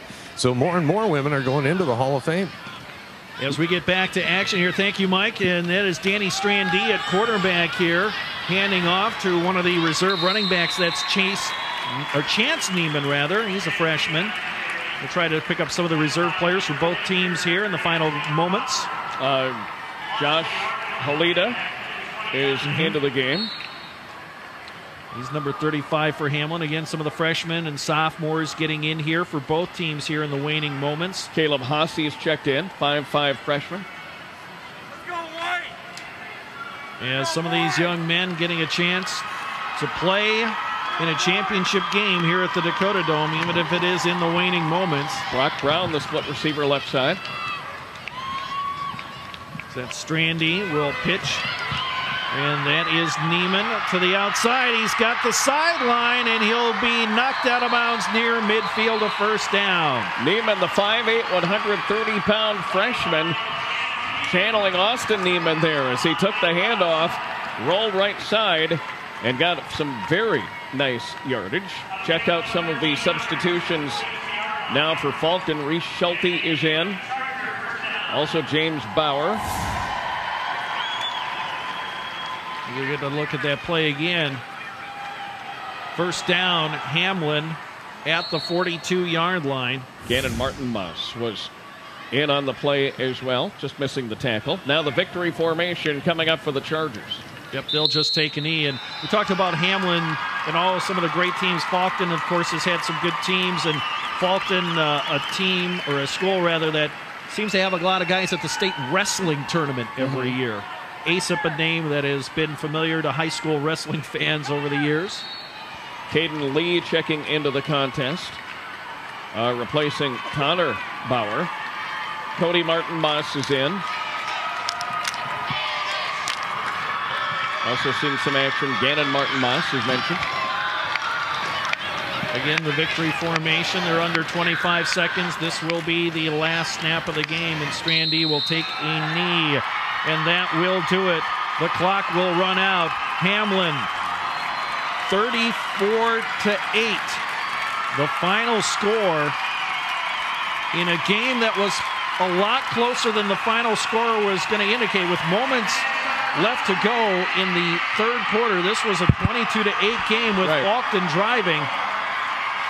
But a couple of big plays, an interception, a long touchdown run, and it turned it around, and Hamlin is victorious. They are your 9B football champions. After coming so close a year ago, falling to Avon by a 24-22 score, their mantra, their motto, finish. And they finish with an unbeaten record and a state 9B championship. The first of 3 games coming up here at the Dakota Dome on South Dakota Public Broadcasting.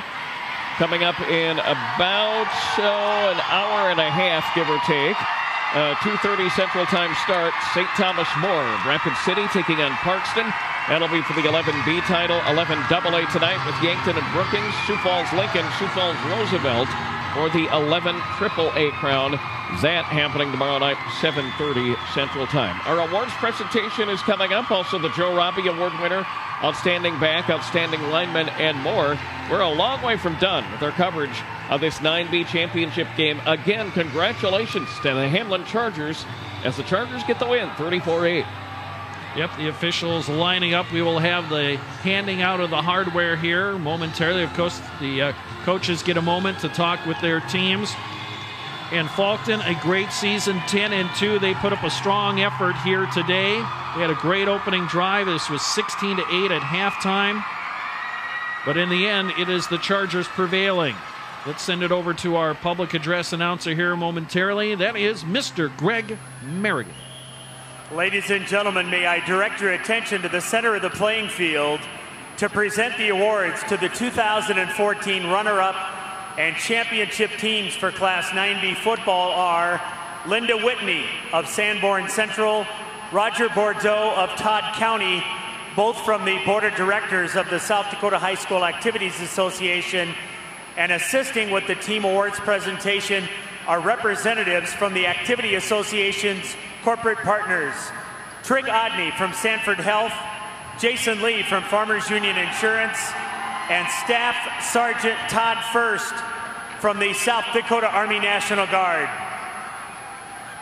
And to accept the 9B runner-up trophy, they finished the year with an outstanding record of 10-2. Head coach Shane Gaditz, the Faulkton Area Trojans.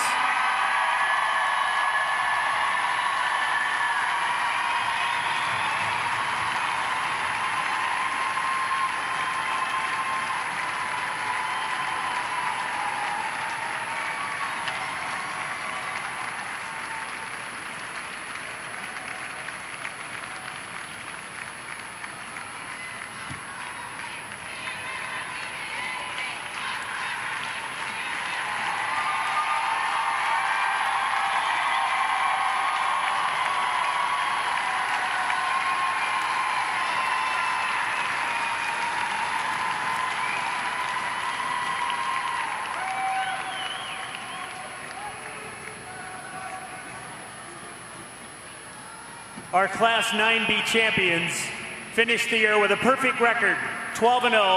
They win their 5th overall state title.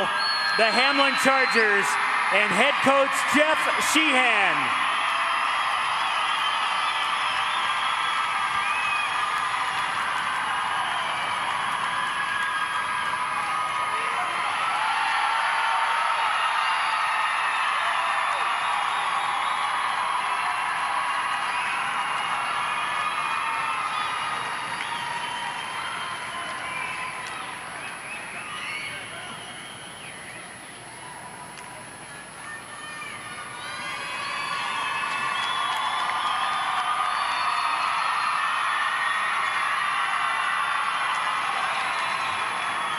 And before we do the individual awards, a welcome home celebration will be held for Faulkton Area High School at the high school gym, 6:30 Sunday.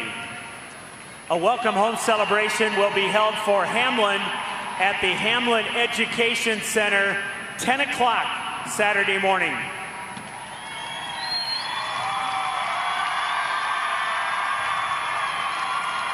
The South Dakota High School Coaches Association chooses an outstanding lineman and an outstanding back in each of the championship games. Tom Culver will present these awards today.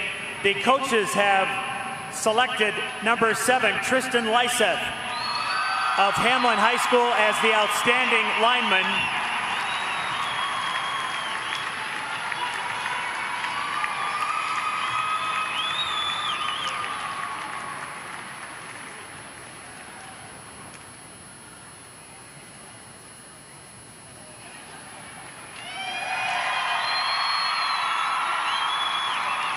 And the coaches have selected Brody Grantham of Hamlin as the outstanding back.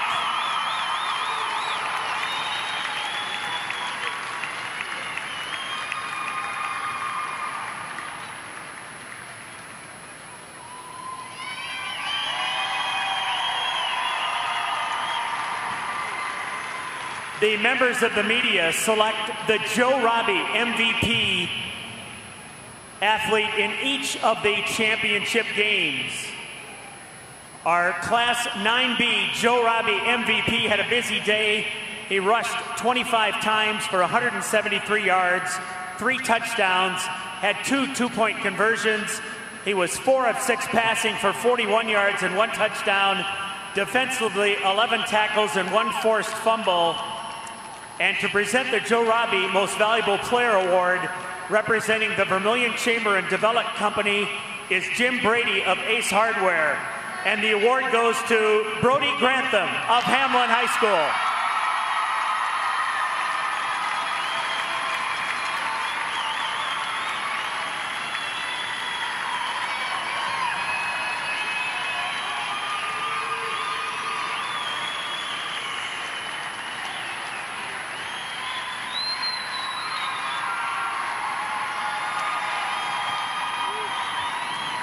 And now the teams will go to their respective end zones for Disappointment a team picture. A year ago for Hamlin. They lost by 2. This year, 34-8. They get the victory and that 9B championship. Let's send it down to the field and Mike Henriksen. All right, Coach, you told us in the pregame the theme for the year was finish. What was the difference? Second half, we came out and we had that 10-minute drive. We shot ourselves in the foot a couple times. We came out and we finished our first drive of the second half. And that was huge. That drive right there set the tone for the second half. 10 minutes on the field on the offensive side. We finished the drive. They got the ball, drove down, and our defense bent. We have a bend, don't break mentality. Got that interception on the 2-yard line. That's our MO. We don't bend or we don't break. We bend, we finish. So I'm going to ask you the cliche question. How's it feel? Oh, it's unbelievable. I mean, this is a great group of kids. These guys have earned everything they got. Last year, like I said, they started with that finish mentality. They finished the season, and they did it Hamlin style. Congratulations. Go celebrate with the team. Perfect. Thank you. You bet. The Hamlin Chargers pick up the victory, 34-8 from the Dakota Dome in Vermilion. We're back with more postgame right after this timeout on South Dakota Public Broadcasting.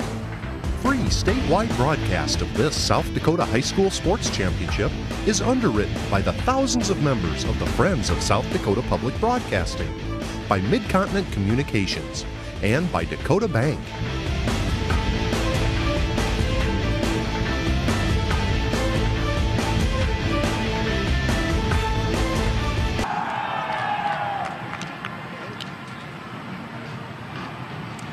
Welcome back to the Dakota Dome. Hamlin, the winner in the 9B championship football game, 34-8. Their first 9-man championship football game. They won 4 titles in the late 80s and into the mid-90s in Class 11B. They were pretty frequent visitors, and a tie-in tonight.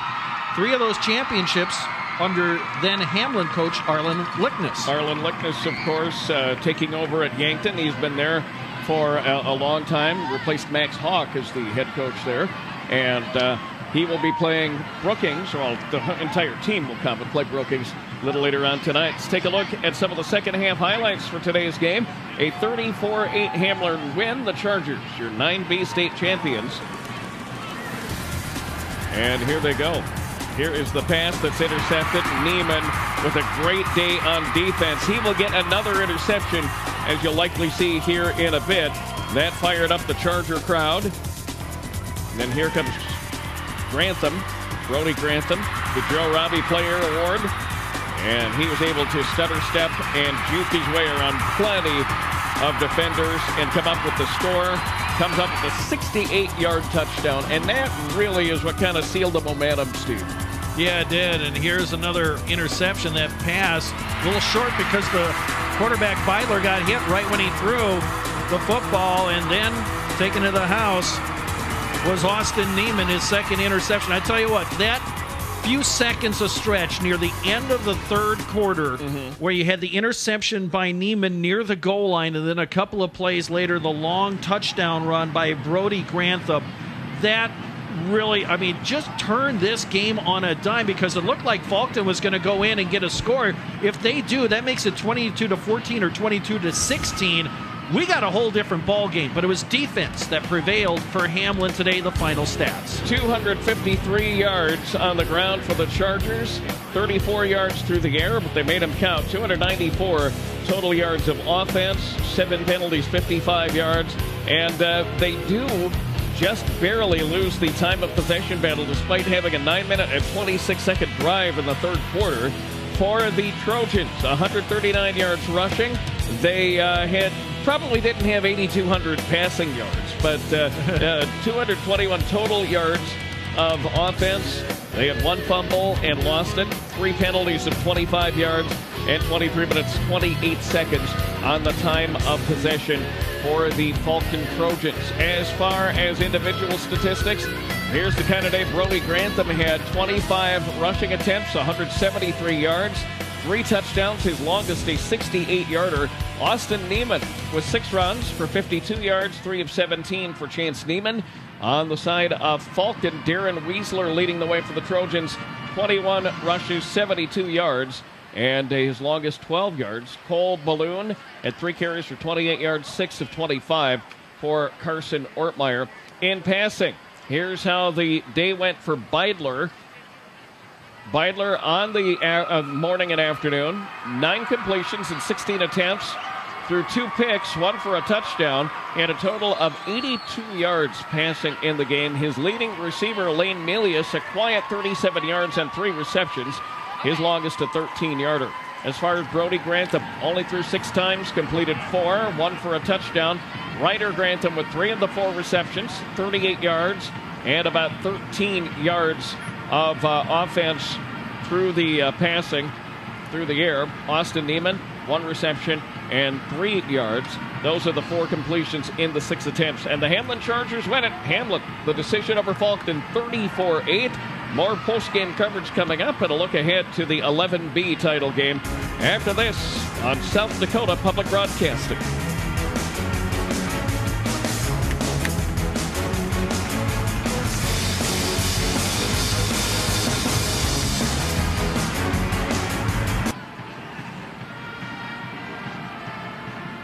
Welcome back to the Dakota Dome in Vermillion. The final score, 34-8 in our 9B championship football game. Hamlin over Faulkton area. The Chargers win their first 9-man football title, their 5th overall. Again, they won championships 3 years in a row, 89, 1990 and 1991. They came back and won in 96 as well. That one is in the 11B ranks.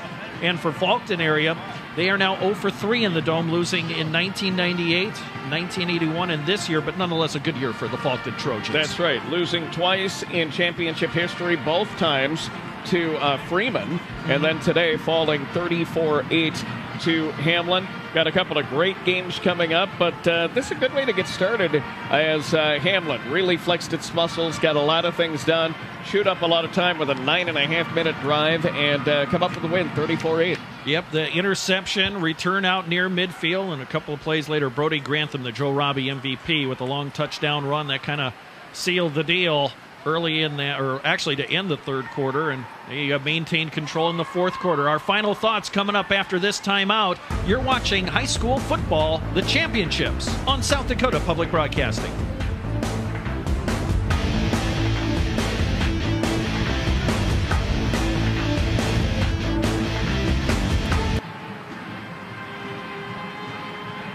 Our first game of the day in the books, 34-8, Hamlin over Faulkton area. Hamlin claims the 9B title. There you see on the big board. Our next game coming up in a little bit. It's St. Thomas More taking on the Parkston Trojans. We expect to be back on. We're going to take a little break here. Come back right around 2 o'clock or so with the pregame for that. And Craig Maddock and Mike Hendrickson will bring you the play-by-play and color commentary pretty much for the rest of the weekend. All right. Gary, this is the last time we get to see you on the air, or hear you on the air, I guess you could say. Always great working with you. Thank you once again. I'm very glad to help. Enjoyed my opportunity to provide the coverage. And good luck to you guys the rest of the way. Stay on SDPB's roll because we're off to a great start in this championship weekend. And it gives you plenty of time to tell your friends and neighbors about the championship games coming up. You can tell them they can watch them online if they can't watch them over the air. It's St. Thomas More against Parkston. Again, we'll come back at you right around 2 o'clock Central Time, and then we'll be back tonight at 7 o'clock Central, 6 o'clock Mountain Time for the 11AA championship game, Yankton against Brookings, and then come back tomorrow night at 7 Central, 6 Mountain Time for the 11AAA championship game. We'll close up Saturday night with a rematch of last year's title game, Lincoln, the defending champions, taking on Roosevelt. Should be a fun time. On behalf of our entire production, engineering, and operations crew, for Mike Hendrickson and for Gary Ellenbolt, this is Steve Toom temporarily signing off from the Dakota Dome. You've been watching the State High School Football Championships, a production of South Dakota Public Broadcasting.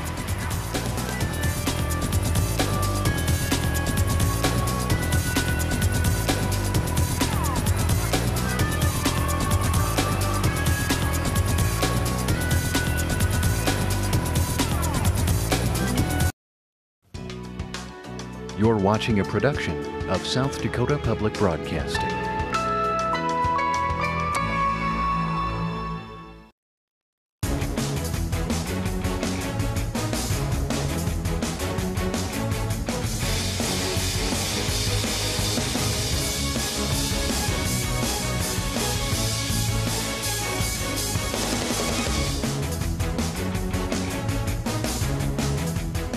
This high school activities championship event is conducted under the auspices of the South Dakota High School Activities Association.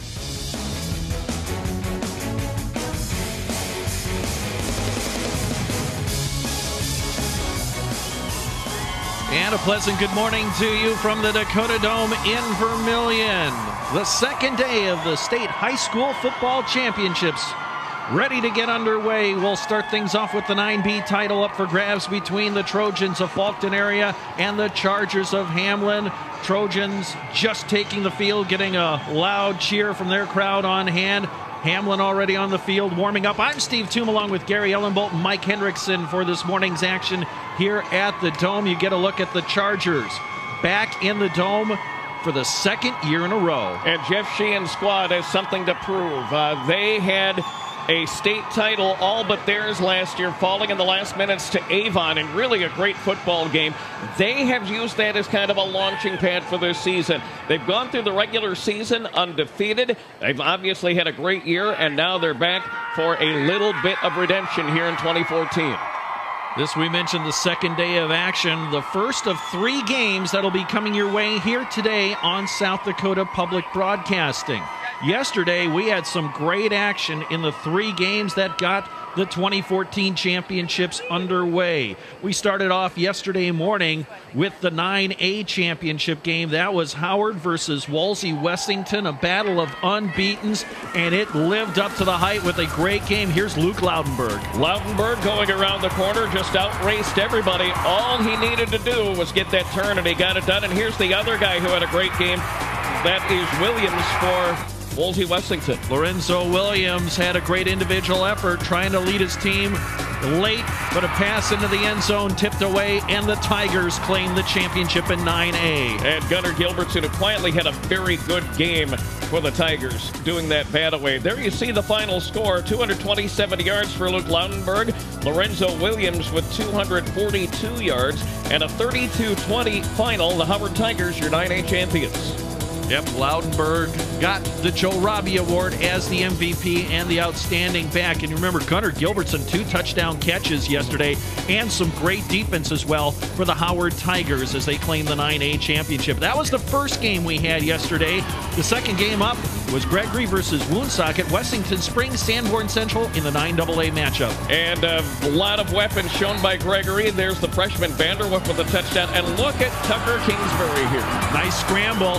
He was pressured a lot of the day by the Gregory defense there. A 2-point conversion. Nice improvised play there from Machka on the catch from Brown.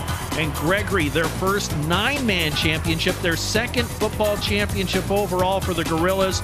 They kept the Blackhawks pretty much at arm's length all day long. Jonah Beck had a great game on both sides of the ball. Indeed he did. Austin Mesmer, the guy who flies the plane for the Blackhawks, 11 carries, 95 yards, and a long touchdown. Just a beautiful run as he exploded through the Gregory defense. And that was really the only breakdown that Gregory had defensively. The Gorillas were strong on defense all day long. Our night game last night in the 11A championship was a physical contest. It started off strangely here. Riley Schmidt bobbled the opening kickoff, but then picked it up, improvised, raced down the sideline, and just like that, the Warriors were out to the 6-0 lead. And here's a look at Madison's work. Nice pass to the outside and a pretty run. 2 field goals, 1 missed, 1 blocked by Madison in the first half. And here's the little throwback screen that goes to Riley Schmidt. He scored all the points for the Warriors. That one didn't get him in, but he did have a 54-yard run. He ended up with the Joe Robbie MVP with 112 yards. Some good defense as well. Keegan Hemingway with some solid play too. And Mitch Hansen got hurt in that game late, and that kind of derailed the offensive efforts for the Bulldogs the rest of the way. That's Dell Rapids posting the 12-7 win. When we come back after this timeout, we'll get you introduced to the Faulkton area Trojans. You're watching the high school football championships. There's our schedule for the day. We invite you to stay with us all day long right here on South Dakota Public Broadcasting.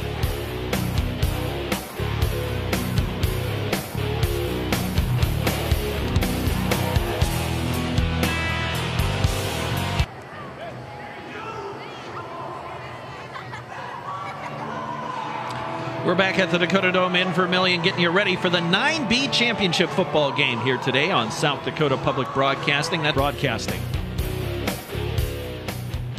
Free statewide broadcast of this South Dakota High School Championship event is brought to you in part by the thousands of members of the Friends of South Dakota Public Broadcasting, by Farmers Union Insurance, by SDN Communications, and by the Independent Insurance Agents of South Dakota.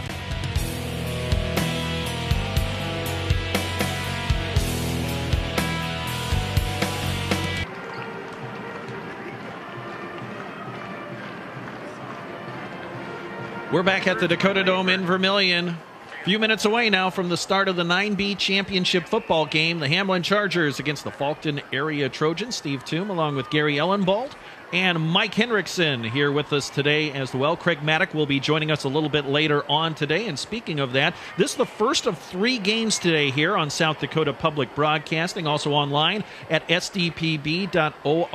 This is the 9B championship game. And a little bit later on this afternoon, it'll be the 11B championship game. It's St. Thomas More against Parkston. The Trojans have just been a steamroller all year long. They took care of Yankton in the semifinal round, a team that defeated Parkston for the state title last year in 11B. St. Thomas More has been a bridesmaid 7 times in this building in their years, and looking for a state title against the Trojans this afternoon. 11AA. This is one of those. It's an all-ESD matchup. In fact, the Eastern South Dakota Conference had all 4 semifinalists at 11AA. And tonight, Yankton undefeated, taking on Mike Daniels and Brookings. Should be a great game, and those 2 teams did not meet during the regular season because the ESD has expanded. They have added Harrisburg, and with only 8 games in the regular season for the 11AA and 11 AAA schools for that matter, you know, they have to rotate the schedule through the conference. So this will be the first meeting of the year for Yankton and Brookings. And then tomorrow night at 7 Central, 6 Mountain Time, it's a rematch in the Class 11 AAA championship game. Roosevelt against Lincoln. That ought to be a dandy. The Lincoln Patriots looking for another state title. They have had an outstanding season, as has Roosevelt certainly. And they did that for a good part of the season without their incredible quarterback, Taryn Christian. Interesting note here on this 9B football matchup. Shane Gaditz, the head coach for Faulkton, he was coaching in Dolan-Condé back in 2004. They lost to Avon in the 9B championship game. But Coach Gaditz maybe got a little bit of revenge coaching Faulkton over Avon in the quarterfinal round of this year's playoffs. 62-46 was that score. Avon, of course, had another strong team, but Faulkton just a little bit better this year. And then, of course, Faulkton had a very tough road at Canastota, and they won that game 44-32 in the semifinals. You know it's your year when you can defeat a Tom Culver squad in the postseason. That doesn't happen a lot. They defeated Avon and then turn around and beat Canastota, who's been a fixture of strength in 9-man football in the state of South Dakota for a long time. The Trojans really riding a nice wave to the dome. We'll take a timeout, come back with the start of this 9B championship game. You're watching it on South Dakota Public Broadcasting.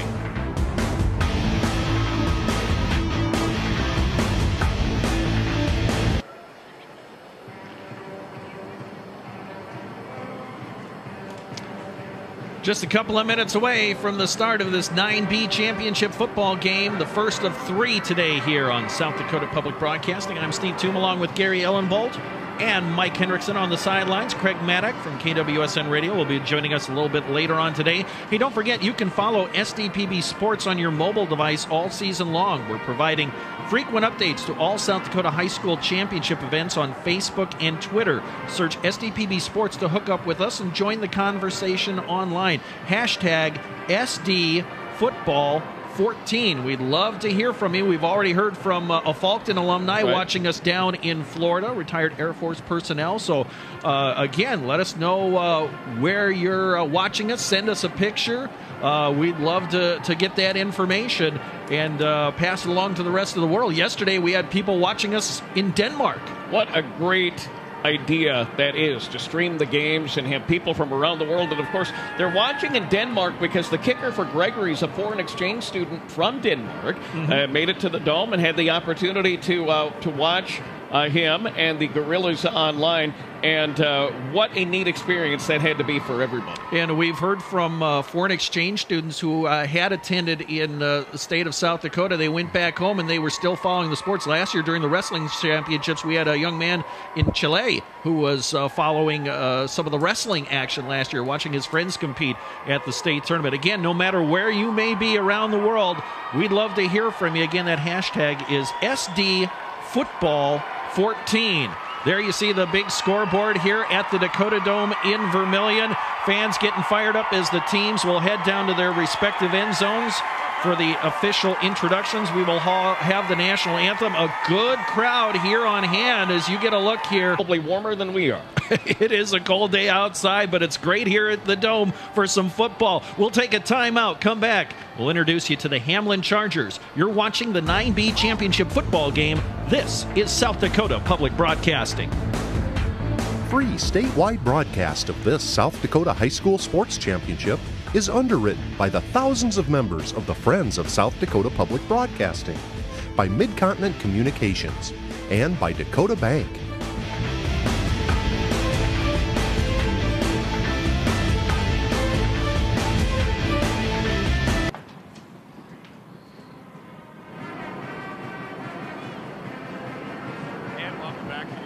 Dome. I am Mike Henriksen. Great to have you joining us. We're with Jeff Sheehan from the Hamlin Chargers. Coach, what did you learn from being here a year ago? Well, that the game's never over until the final buzzer sounds. I mean, we lost in the last 2 minutes last year to Avon, who was a good football team.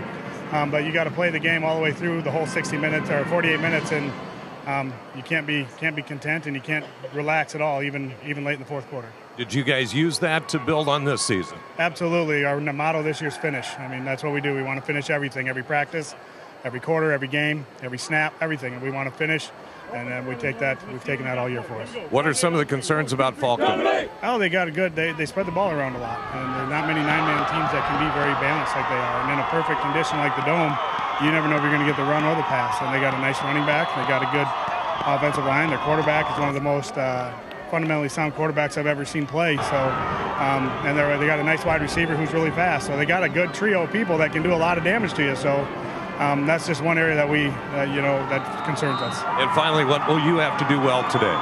We'll just have to execute what we wanted to do from the get-go. We're going to have to go out there and play, do our scheme the way we wanted to. We've been preparing all week, make sure our alignments are right, and then flow to the football and defense. Offensively, you got to block, make holes, and then keep blocking until the whistle blows. We just got to play a good fundamental football game.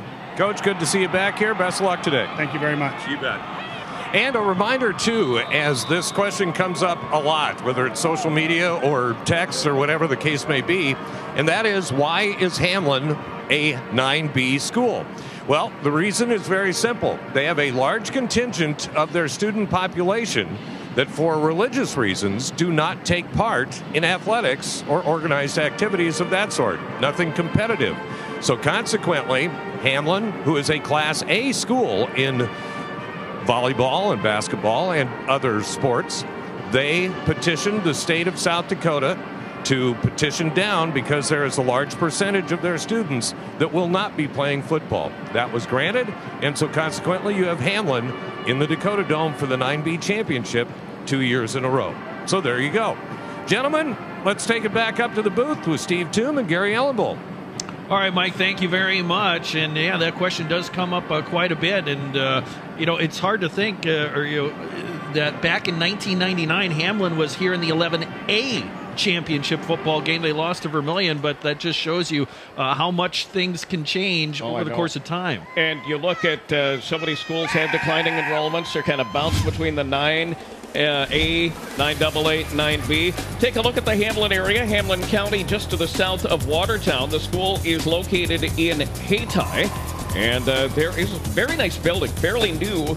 They have 117 in their 911 enrollment. Again, don't let that fool you because they do have the waiver to be in 9B. Columbia blue and gold as they somewhat channel the San Diego Chargers. Their old school uniforms, that's right. What they'll be wearing today. And most every town in the county represented by the Hamlin Chargers. Defeated Tri-State, the conglomeration of North Dakota, Minnesota, and South Dakota in Game 1 and have run the table ever since. How dominant has Hamlin been? They've only been behind for 18 seconds in any game all year long, and that happened in the playoffs against Eureka Battle in the quarterfinal round. Eureka Battle scored first. Hamlin came back right away and scored 18 seconds later. Coleman Egan is who the Chargers beat in the first round, 56-0. Then Eureka Battle, 50-6. They beat a good Harding County team in the semifinals, 38-6. The starters for Hamlin. Looking like this, Alex Russ, 218-pound senior. Cousin Drake is on the other side of the center. Cody Swenson is the junior center, and Tristan Lyseth is the 6'2 senior at the end. Brody Grantham, you'll hear the name early and often today. 6'1 senior, Austin Neiman, Cale Stieg, E.J. Drake, and Ryder Grantham. Part of the offense in the backfield. And here's the defense. They'll run a three-man front with Lyseth, Logan Peckinpah, and Cale Stieg along the front wall. The linebackers are Chance Popham, Ryder Grantham, Brody Grantham, and Austin Neiman. In the secondary, Griffin Knipling and E.J. Drake. 26 sacks, 11 interceptions as a team for Hamlin this year. You got to look at the Hamlin Trojans as they go through their pregame warm-ups. We will take a timeout, come back with more from the Dakota Dome, getting you ready for the 9B championship football game. This is South Dakota Public. It's the matchup, the Hamlin Chargers against the Trojans of Faulkton area. Faulkton coming in. This is their third appearance at the Dakota Dome. They were here back in 1981. They lost to Freeman in the very first 9A championship game. And then in 1998, they were back, and they lost to Freeman again in 1998. So, I guess the good news for Faulkton is that Freeman isn't here, but they've got a tough opponent in Hamlin. Let's examine the Faulkton area Trojans as you see them warming up on the field, 10-1 on the season. Faulkton, a team that averages 293 yards a game on the ground, 120 yards through the air, 413 yards total, 46.5 points a game. They give up 17 points a game on defense as we zoom in on the Faulkton school. And an absolute murderer's row for a schedule, too. 5 playoff teams were on the schedule for Faulkton. They went 4-1, losing only in overtime to Langford. Yep, they had a pretty good run through the playoffs as well. As you get a look at the school here, 50 is their enrollment. Of course, this is the 9B classification. Shane Gaditz, the head coach for the Faulkton area Trojans. Community very excited here. They brought a huge crowd with them on the road when they played Canastota in the playoffs. Their record on the year, 7-1. They opened up with a couple of impressive wins against Sunshine Bible Academy and Britain Hecla. Their only loss was to Langford area, 32-30 in overtime, but then they rolled through the rest of the schedule, really keeping everybody at arm's distance the rest of the way. An impressive win over a good Potter County team to wrap up the season for the Trojans. And then in the playoffs, they beat Hitchcock-Tulare 54-8. 62-46 over a very strong Avon team in the quarterfinals, and then they went on the road and won at Canastota 44-32 in a great game. The starting lineups now for the Trojans: McLeod, Hyatt, Brand-Meyer, and Melius across the front line. They'll run a double tight end set as Connor Brand, the big guy, the junior center, 2 seniors at the guard spot. In 9-man football, you basically take out the tackles and then go to the backs and ends, etc. Kurt Beidler, he's amazing. 290-pound senior. The Chargers will be keying on him today. Darren Weisler, a senior. Carson Ortmeyer and Cole Balloon rounding out the rest of the offense for the Trojans. On defense, they'll have a 4-man front with McLeod, Ray Edgar, Lane Meyer, and then Lane Melius along that front wall. The linebackers, Carson Ortmeyer, Jack Asap, Darren Weisler. And then in the secondary, it's Cole Balloon and Cole Brand. Strong team the Faulkton Trojans have had this year. Let's get a little bit closer look at the Faulkton Trojans. It started out for us that we kicked off to them, and they drove the ball down to they had 1st and goal on the 5, and we were able to stop them on the 1-yard line 2 plays in a row and kind of set the tone for the game. We then took it 99 yards. It took us 9 minutes off the clock, and we were able to score and execute the 2-point conversion and went up 8-0. That was kind of a tone setter for us. I think it kind of, we could have been in a hole. It was kind of a 16-point swing, so it was a great way for us to kind of gain some momentum and some confidence going for the rest of the game. It's a team game. I mean, and that's the way we go with it. We keep it team. We've got 9 guys on offense and 9 guys on defense that play well. Our tailback gets quite a few carries for us, but last night up front they did a great job for us. So our offensive line does a great job, and we've got our quarterback does a good job leading. But we kind of, like I said, we kind of like to lean on all 9 guys. They all got a job and they do it well. We saw them last year in the Dome, and I know they got a good quarterback in the Grantham kid who plays really well. They're going to line up and snap him the football, and here he comes, and we're going to have to see if we can stop him, and they throw it well. And defensively, they're very disciplined. Physical football team that gets 9 guys to the football and plays hard. So the community support has been great. In small towns, anytime something like this goes on, they rally and they enjoy it, and they feel, they're a big part of it. A lot of them are ex-alumni, so that you talk about town traditions and things like that. Those people all help build this program. I mean, they're all part of it too, so it's very important for all of us. our goal is to win the state title. Obviously, we're not taking the happy to be there approach. We want to come back with the state championship. Shane Gaditz, the head coach for the Trojans.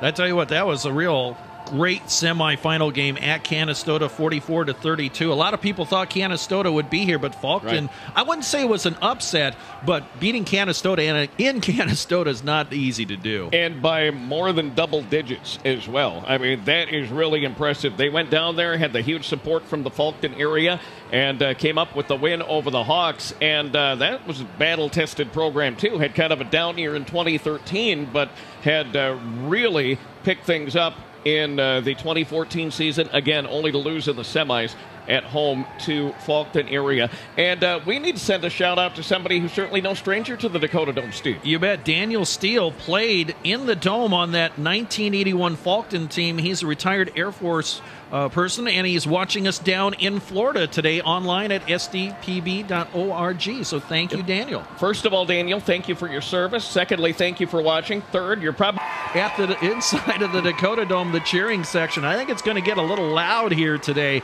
for this matchup. Well, that's when it's fun. We had a rockin' dome yesterday, really, for all three of the games. And now we've got a couple of schools representing East Central, Northeast, South Dakota. And a good contingent on hand. Of course, Game 2, Parkston at St. Thomas More, coming up after this. All right, let's turn it over to Greg Merrigan, our public address announcer.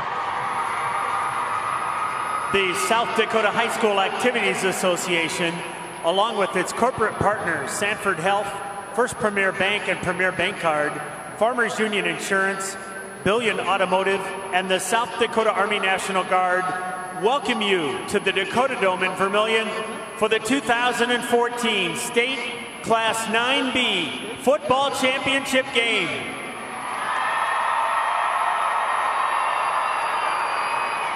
Good sportsmanship is vital at all levels of athletics. The South Dakota High School Activities Association asks that you exhibit good sportsmanship during this Class 9B game. Remember to put students first, be a sport, and support good sportsmanship. Fans, at this time, let's meet the cheerleaders for both squads. First, for the Faulkton area Trojans, Tess Heidenreich, Abby Quinn, Casey Clement, Jolene Edgar, and Megan Cones. And for the Hamlin Chargers, Savannah Adams, Macy Troutner, Mallory Anderson, Allison Frankenoff, Allie Lackness, Chantel Ryer, Delaney Napkin, and Molly Coisty. And now let's meet the starters for our two teams in this championship game. First, the offensive unit for Faulkton area.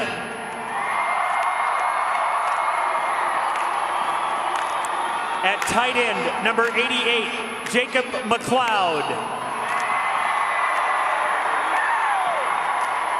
At guard, number 96, Brady Hyatt. At center, number 77, Connor Brand. At a guard, number 75, Lane Meyer. At tight end, number 28, Lane Melius. At wide receiver, number 34, Cole Balloon.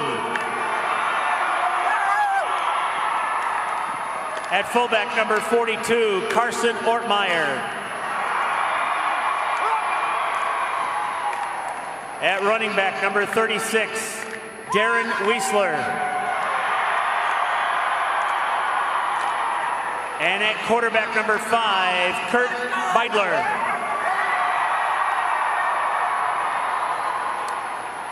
The Trojans are coached by Shane Gaditz, assisted by Chad Spicer, Joel Price, Dwight Hossel, Cody Asap and Bryce Cunningham.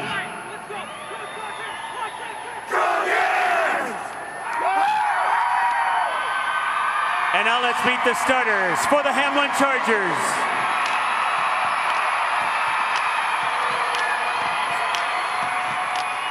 At tight end, at defensive end, number 7, Tristan Lyseth. At defensive tackle, number 44, Logan Peckinpah. At defensive end, number 15, Cale Stieg. At linebacker, number 56, Chance Popham. At linebacker, number 28, Ryder Grantham. At linebacker, number 10, Brody Grantham.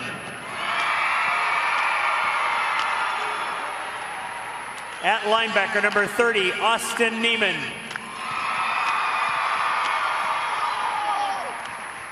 At safety, number 27, Griffin Knipling. And at safety, number 32, E.J. Drake. The Chargers are coached by Jeff Sheehan, assisted by Brock Anderson, Chris Lather, Andrew Johnson, and Tim McDonald.